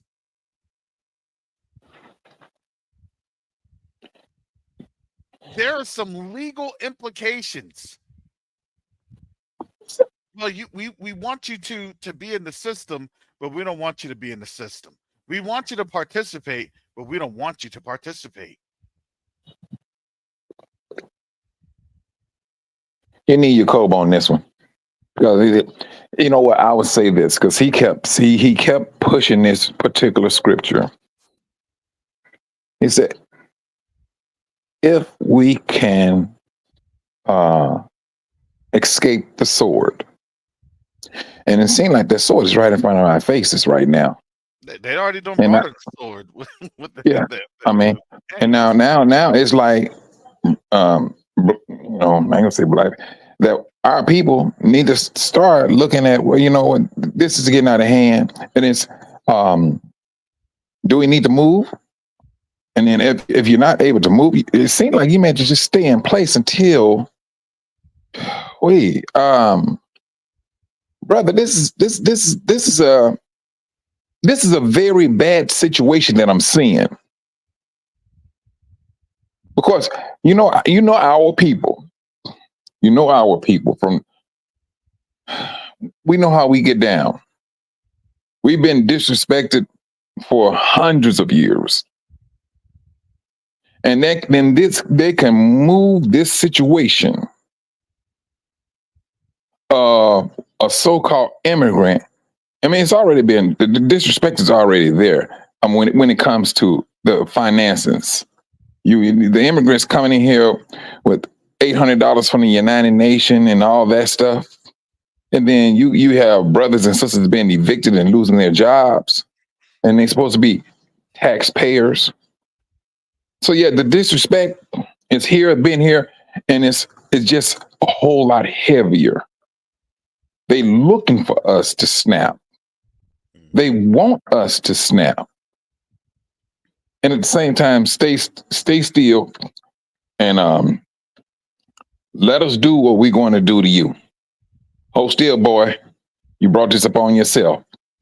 That's the little dumb stuff that we are witnessing right now. Well, remember that in slavery, right? It's the same thing. When folks are detained by police, you know, if you try to, safeguard your members, right? If you try to, cover up, so you're not struck in the face, well, that action is called assault on an officer. So you don't even have the right to protect yourself. You really don't. But what does that show? That shows that you're still a property of someone, of something, of some entity, of some corporation. Has to be a corporation because this thing has been in power for the last over 150 some years. It has to be a corporation, huh? Has to be a corporation. So why I can't talk, but you get to talk about corporations? Like I'm trying to make this make sense. I'm just getting you frustrated. Hey, interesting tidbit, y'all. The Corporation of the United States of America is a corporation registered in the state of Delaware. It's super interesting.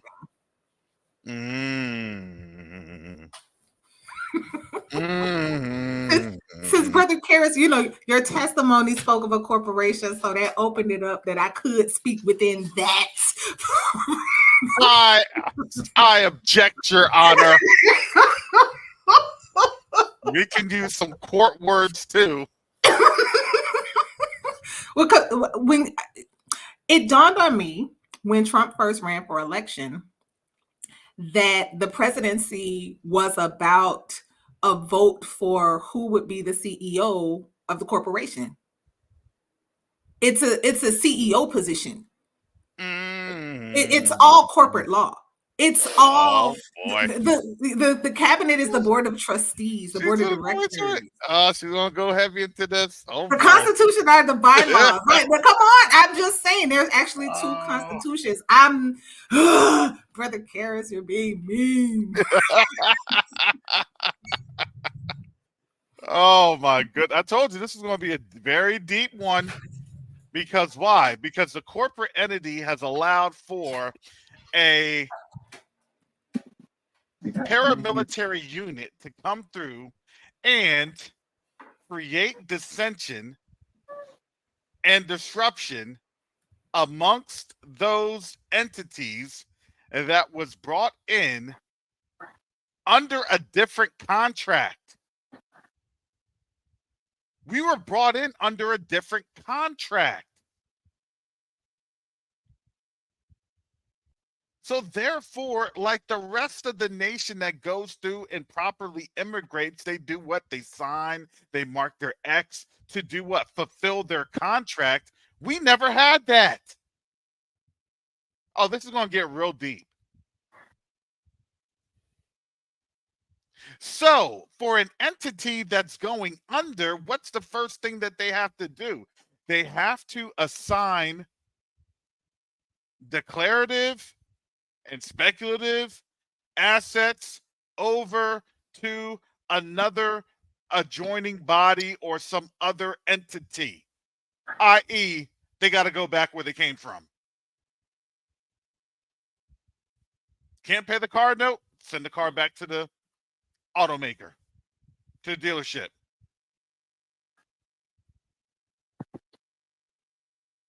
This is literally a foreclosure in action. And what they're doing is getting everybody ready for the foreclosure. They're getting you ready to get out of your house. They're getting you ready to get out of your car. They're getting you ready to get out of the country. Oh, we're not going to leave. We're not going to do this. There's a whole bunch of we're nots, but at the end of the day, when you see a Venezuelan gang run up on you with a Hell's Angel, and then after that, you know what's going to happen after Hell's Angels come in. You got to send in what? The National Guard, because your local police force can't handle all that. Come on. No, I mean they know what they're doing. But I think before they send in the National Guard, it's gonna be the rogue individuals out there that's gonna feel, hey, everything is open. Then they'll come in with the National Guard and everybody else. You know, I mean, we seeing this stuff from afar. The Most High is giving us that wisdom to it. When people are getting beat downs, everybody thinks it's okay to swing on somebody, right? Mm-hmm. Come on, exactly. now. And that's what we're going. That's what we want to see. Now, this is the time. I'm very adamant about this. It's for us to put down the little bygones we've been having with family members and things of that nature. It's time for us to put that to the side. We are on a whole different level. We are. I don't care if you're a Gentile, if you're an Israelite. Here's the thing. They're coming for everybody. Everybody. They are. And it's almost like, okay, yeah, we know our time is up, but we're going to take out as many of y'all as we can while we go down. Like that nasty spirit. Like we're going to wipe out as many of y'all as we can. And we need each other. We got. We cannot let our petty differences divide us and cause us to get snuck. I love what you said, Brother Michael. You said your brother said, man, we have to watch each other's back. That is so real. Mm-hmm. To me, this is the final play. Yeah, that's what I think. I think this is the final. This is the one. And bruh, I mean, this is alarming. I mean, I mean, I don't think we can get any higher than this. You know, for the onesies and the handfuls of us in the suburbs and things of that nature. Oh, we're gonna get driven out too. That's gonna be easy. And here's the thing about how we get driven out. It's real easy. They're gonna cut off everything. Cut off your lights. Cut off your phone. Cut off everything. Why did you cut me off? Look, national security. Where do I go to? Here's this place for assistance or support. I'm telling you, it's going to start looking real crazy around here.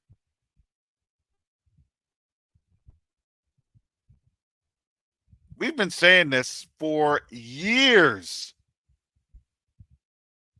And I think the Most High that he was able to get our act together last year with Quest to Unite Africa. I thank the Most High that Brother Mike's he's here from Tanzania, and he's working with a handful, more than a handful, of sub-Saharan countries. The Most High blessed me and Brother Garth to go over to Burkina Faso earlier this year. And we have connections in Ghana, in Sierra Leone, in Senegal. In Senegal, I don't know, Senegal's tripping now with some of the things going on. I think we saw that a couple of months ago. But it's no secret. Everything that we're doing for his purpose, for his glory. It hurts. It financially takes a toll. It does. But guess what? It's what the Most High is doing to do what needs to be done. This isn't going to be a fight that's won with weapons. It's not. This is why when we said earlier today, diplomacy. You realize that the diplomacy is literally to ensure that we can have the favor that the Most High is going to give on us so we can move out of places. Oh, you're one of the good ones. Let them through. Appreciate it. Now, if you had come at me with that attitude, it wouldn't have been real pretty.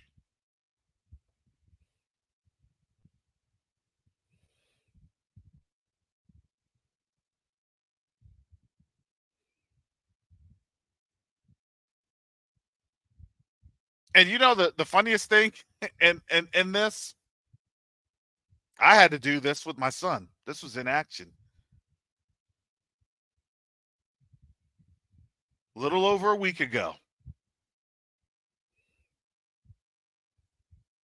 Brought my son. We had to go and find his AirPods that were still on the location. And guess what? We went there, spoke to the family. Of course, they're immigrants. I could have spoken some Spanish, but I didn't want to.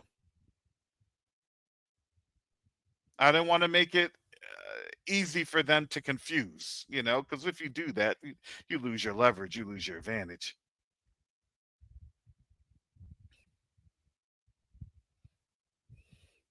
And what we did, we spoke to them.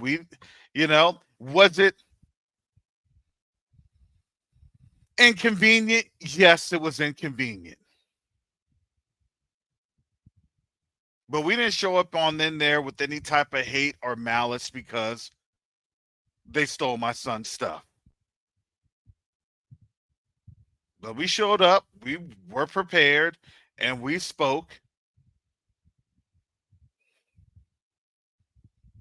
And we weren't in there of, we're going to get you, or we're going to do this, or no, we didn't do any of that. Because really just showing up was a fear factor in itself. You got two grown adults.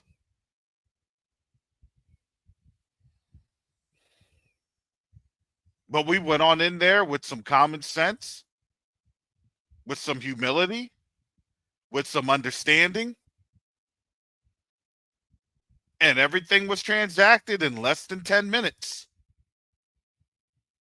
We said thank you, and we're on the way. See, sometimes you just have to let the Most High do he's the one that does vengeance. Vengeance is Yahuah's. Vengeance is mine, said Yahuah. He says, I will repay. It's not my job. It's not our job. And now you're getting put in a position that, do you really think that you're going to have time to, argue or, give a whoop or some sort of an encouragement gesture? No, you're going to be leaving and fleeing in most of our people's cases. Because what are they going to try to do? They're going to try to turn these communities into battlegrounds. You're already seeing it.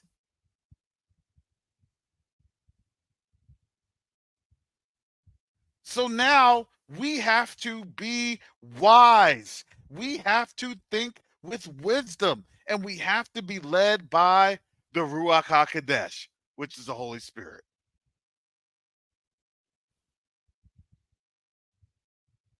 When folks get used, they don't know that they're getting used.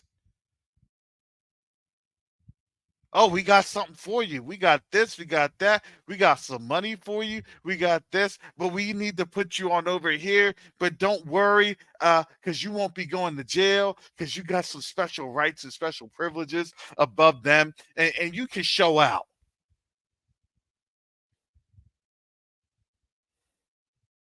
We're giving you permission. Matter of fact, we want you to do that. Yep, go ahead, Brother Mike. That's all they said. I mean, so you give a person permission to do their will, And knowing our people, we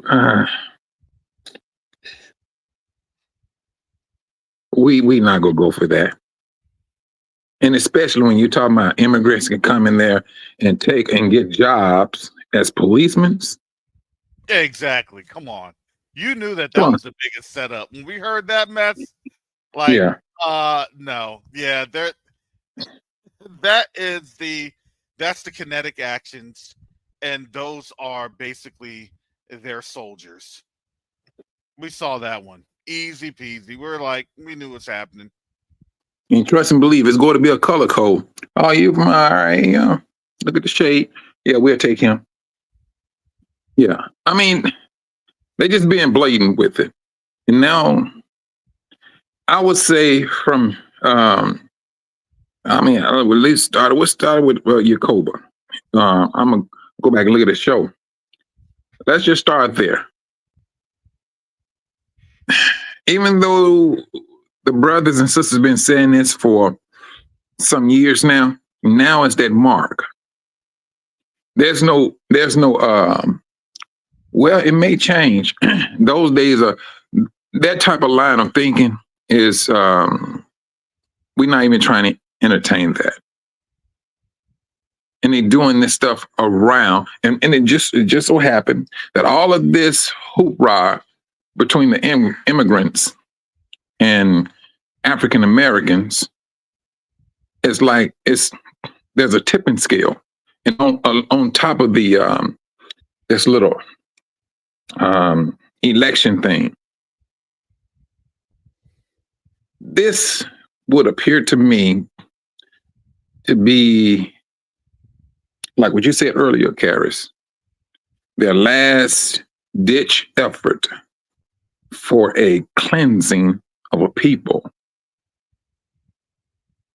That's what I'm looking at. That's what I'm assuming. I know it sounds harsh. Well, I mean, they use us as test subjects. What makes you think they won't sit up here and test this out? And then this is not a test. This is something they just been outright forward with. And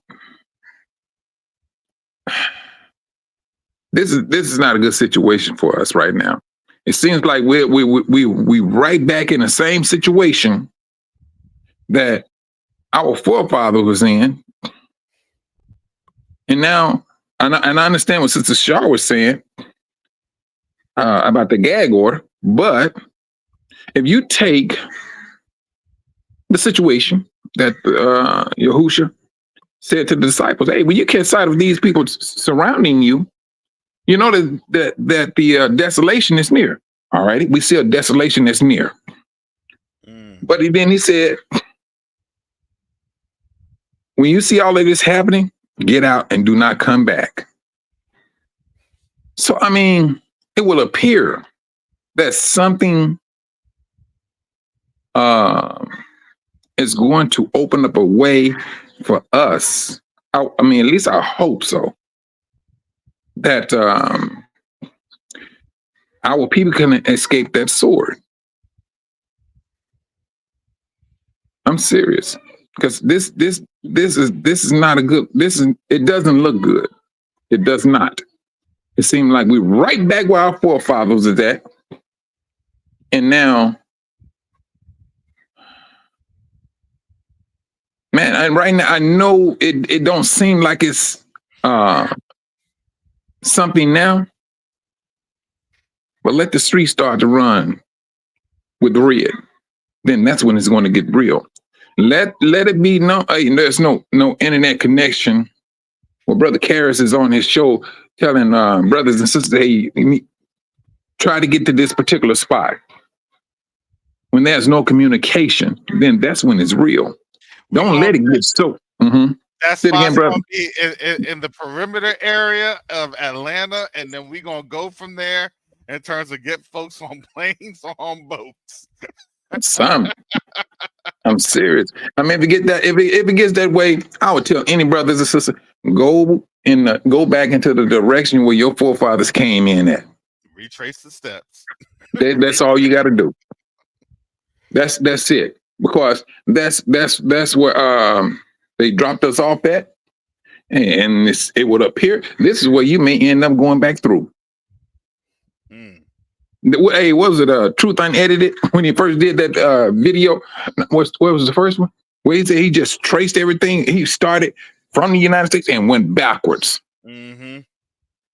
Let's do the same thing. And I know with some of you all, you're probably figuring, and I know it was more so sisters. They like to have the shopping areas and things of that nature. Right now, these stores are shutting down. That would not be an excuse. Shopping areas and all that stuff. No, this is a whole different platform. They letting you know what they're about to do and want to do. The only thing I don't like about this situation, I ain't gonna say the only thing. One of the things is,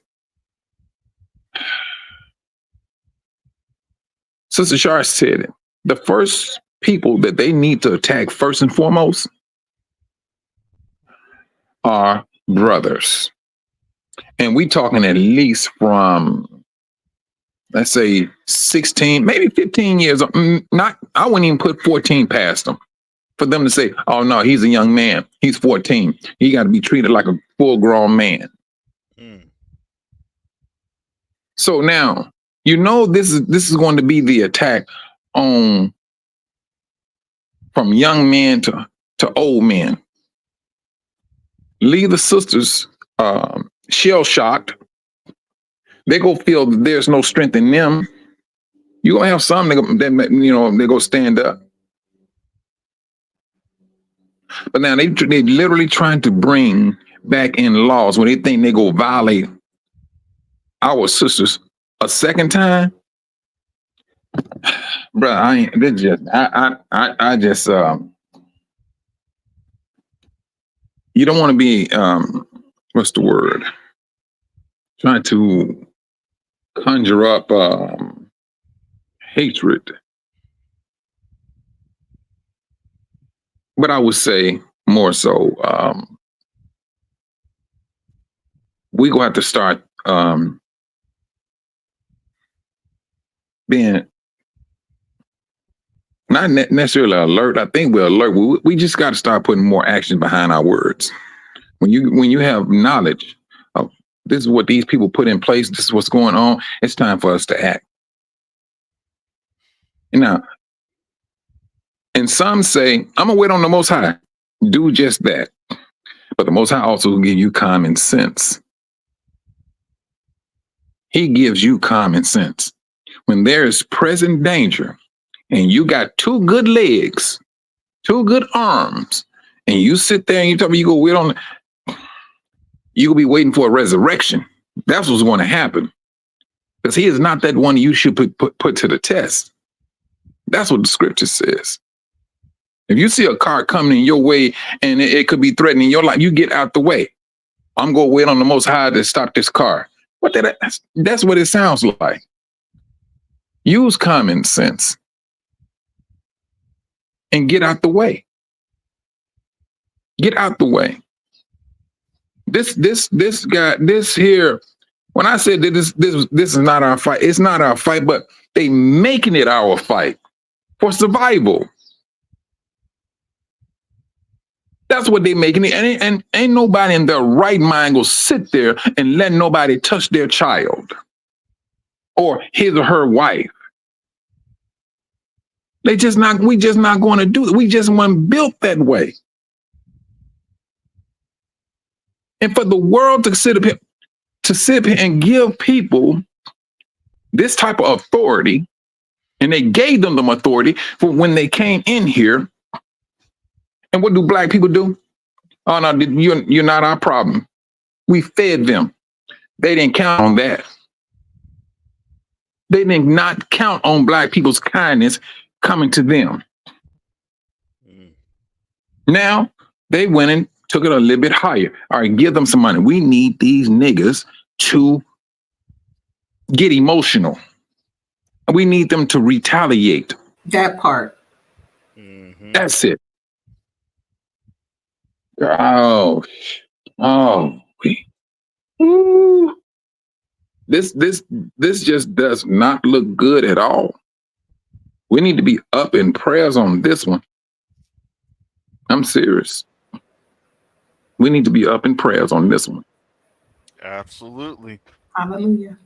Absolutely. Hallelujah. And also, we have the Art of Diplomacy. That event is coming up. That's part of my book launch. That will be on Friday, September 20th in the Atlanta area. I have the link here because, listen, we don't war against the flesh. We don't. But these are some great skills and helpful insight that will definitely be a tool for navigating around these now circumstances we're all facing. We must be knowledgeable of what is going to be said to us, how we react, and how we move within these times. Remember, they are going to try their best to get a reaction from us, just as Mike had said. They're going to try their best to get some sort of a retaliatory attack. That's all they want. When you strike out, they win, because then they can, quote unquote, legally delete you. Right? We offend not. We just read that. We just read that in Jeremiah chapter 50 today. Because you forsook Yahuah your Elohim. We offend not. Look, when we delete you, you know, that's a bonus. Because we offend not.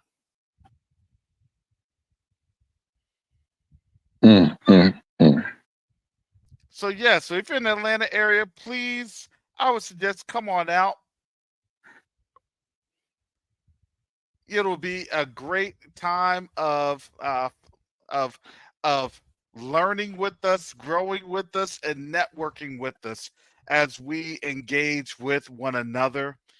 Sister Shar and I will be conducting, or will be going through this day event. I have the link here, and we will go ahead tomorrow. We're just putting some finishing touches on, and we'll release the promo for the event. At that time, if you do go to the event, I would highly encourage you to purchase a book. You can make that purchase. You can actually just go, look it up on Amazon, The Rise of Africa. The Rise of Africa. I'll put that link here. So I can go ahead and sign your book. I can be privileged to sign the book.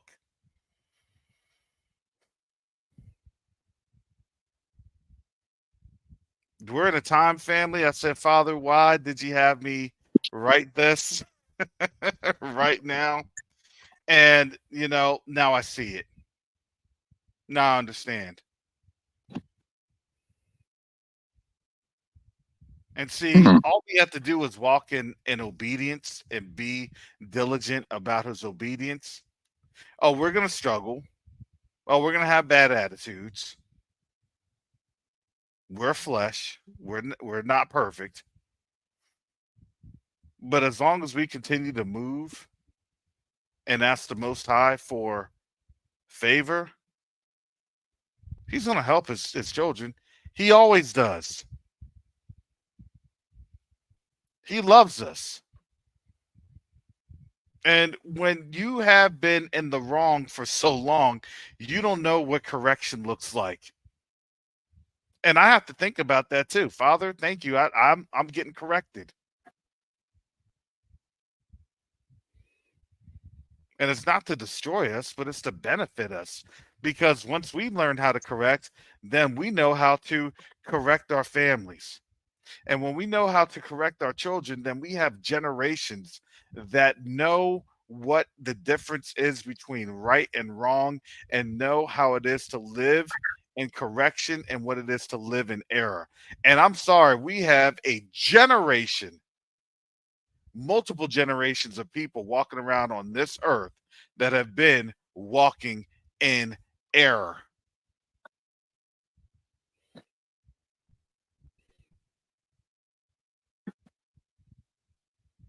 Because we always want to indulge in our flesh on everything. Don't get it twisted. This is, I'm in that basket too. I get those fingers pointed right back at me too.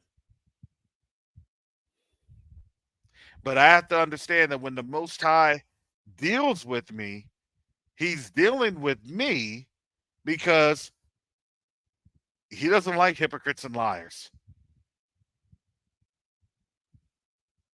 So guess what?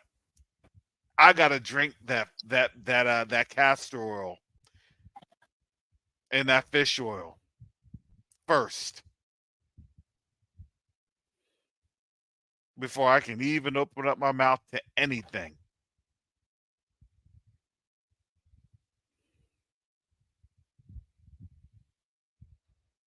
But family, all in all, don't be discouraged. Don't lose heart. And do not fear or worry. Because here's the thing. The Most High is going to take care of everything. He truly is. He is literally doing some amazing things behind the scenes. And when they come to pass, that we're able to tell you, I will let Sister Shar off of the gag order, the same one that she has on me. You know, because I tell you, man, that stuff is looking at. I mean, I ain't gonna say that stuff, but it may be some weight to that. Wow. So yes, then this time, yeah, it'll be a nice, reminder to your families. Hey, these are some things you may want to pay attention to. Because here's the thing, they see what's happening.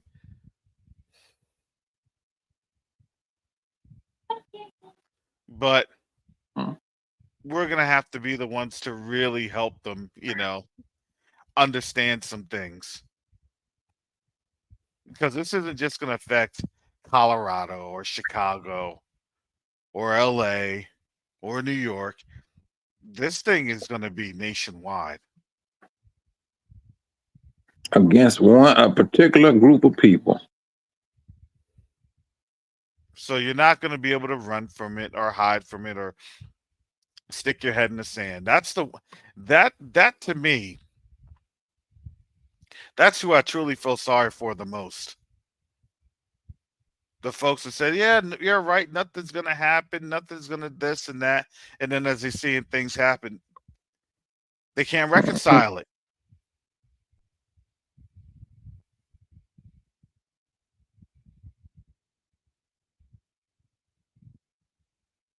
This is going to be a very rude awakening. That's right, Obadiah. They are asleep. It's going to be a very rude awakening.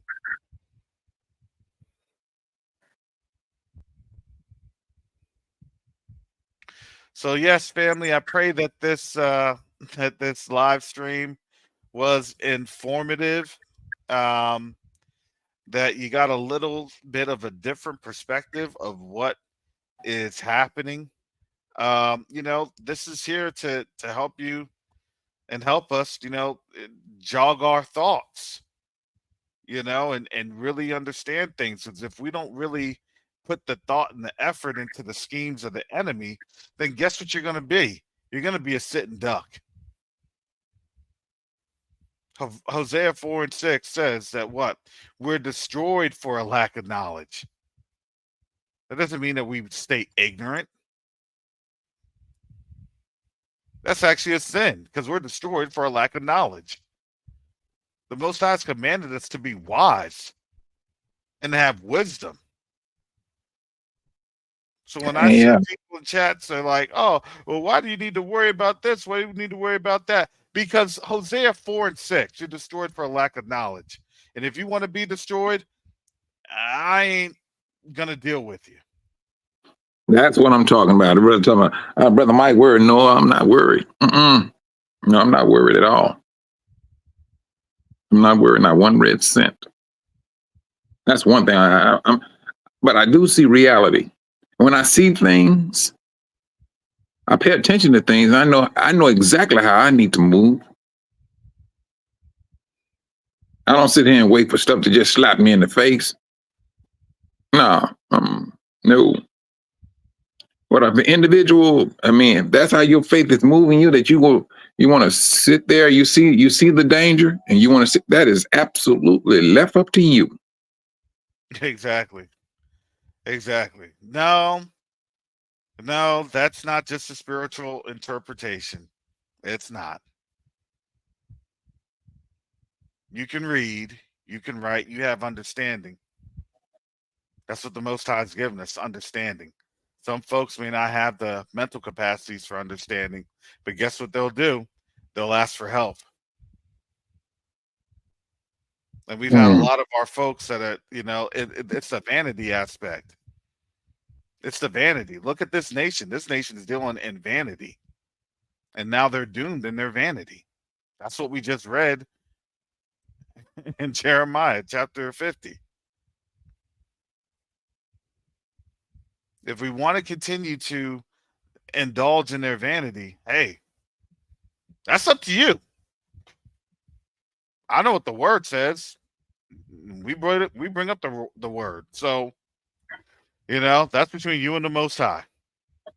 I don't need to give an interpretation or any type of theological dictation.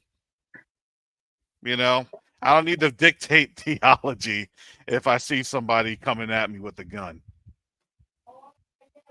I'm just saying.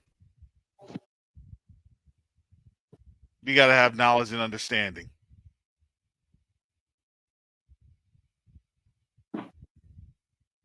So, again, that's between you and Yah. Hallelujah. Well, with that, family, definitely appreciate you all support, your prayers. If you want to give to the channel, definitely appreciate that. If you want to support Quest Unite Africa, we definitely appreciate that too. We're doing some amazing things, and we are working out some truly amazing things in the background. So we ask that you keep us up in prayer with these doors needing to be flung open in these very, very high places.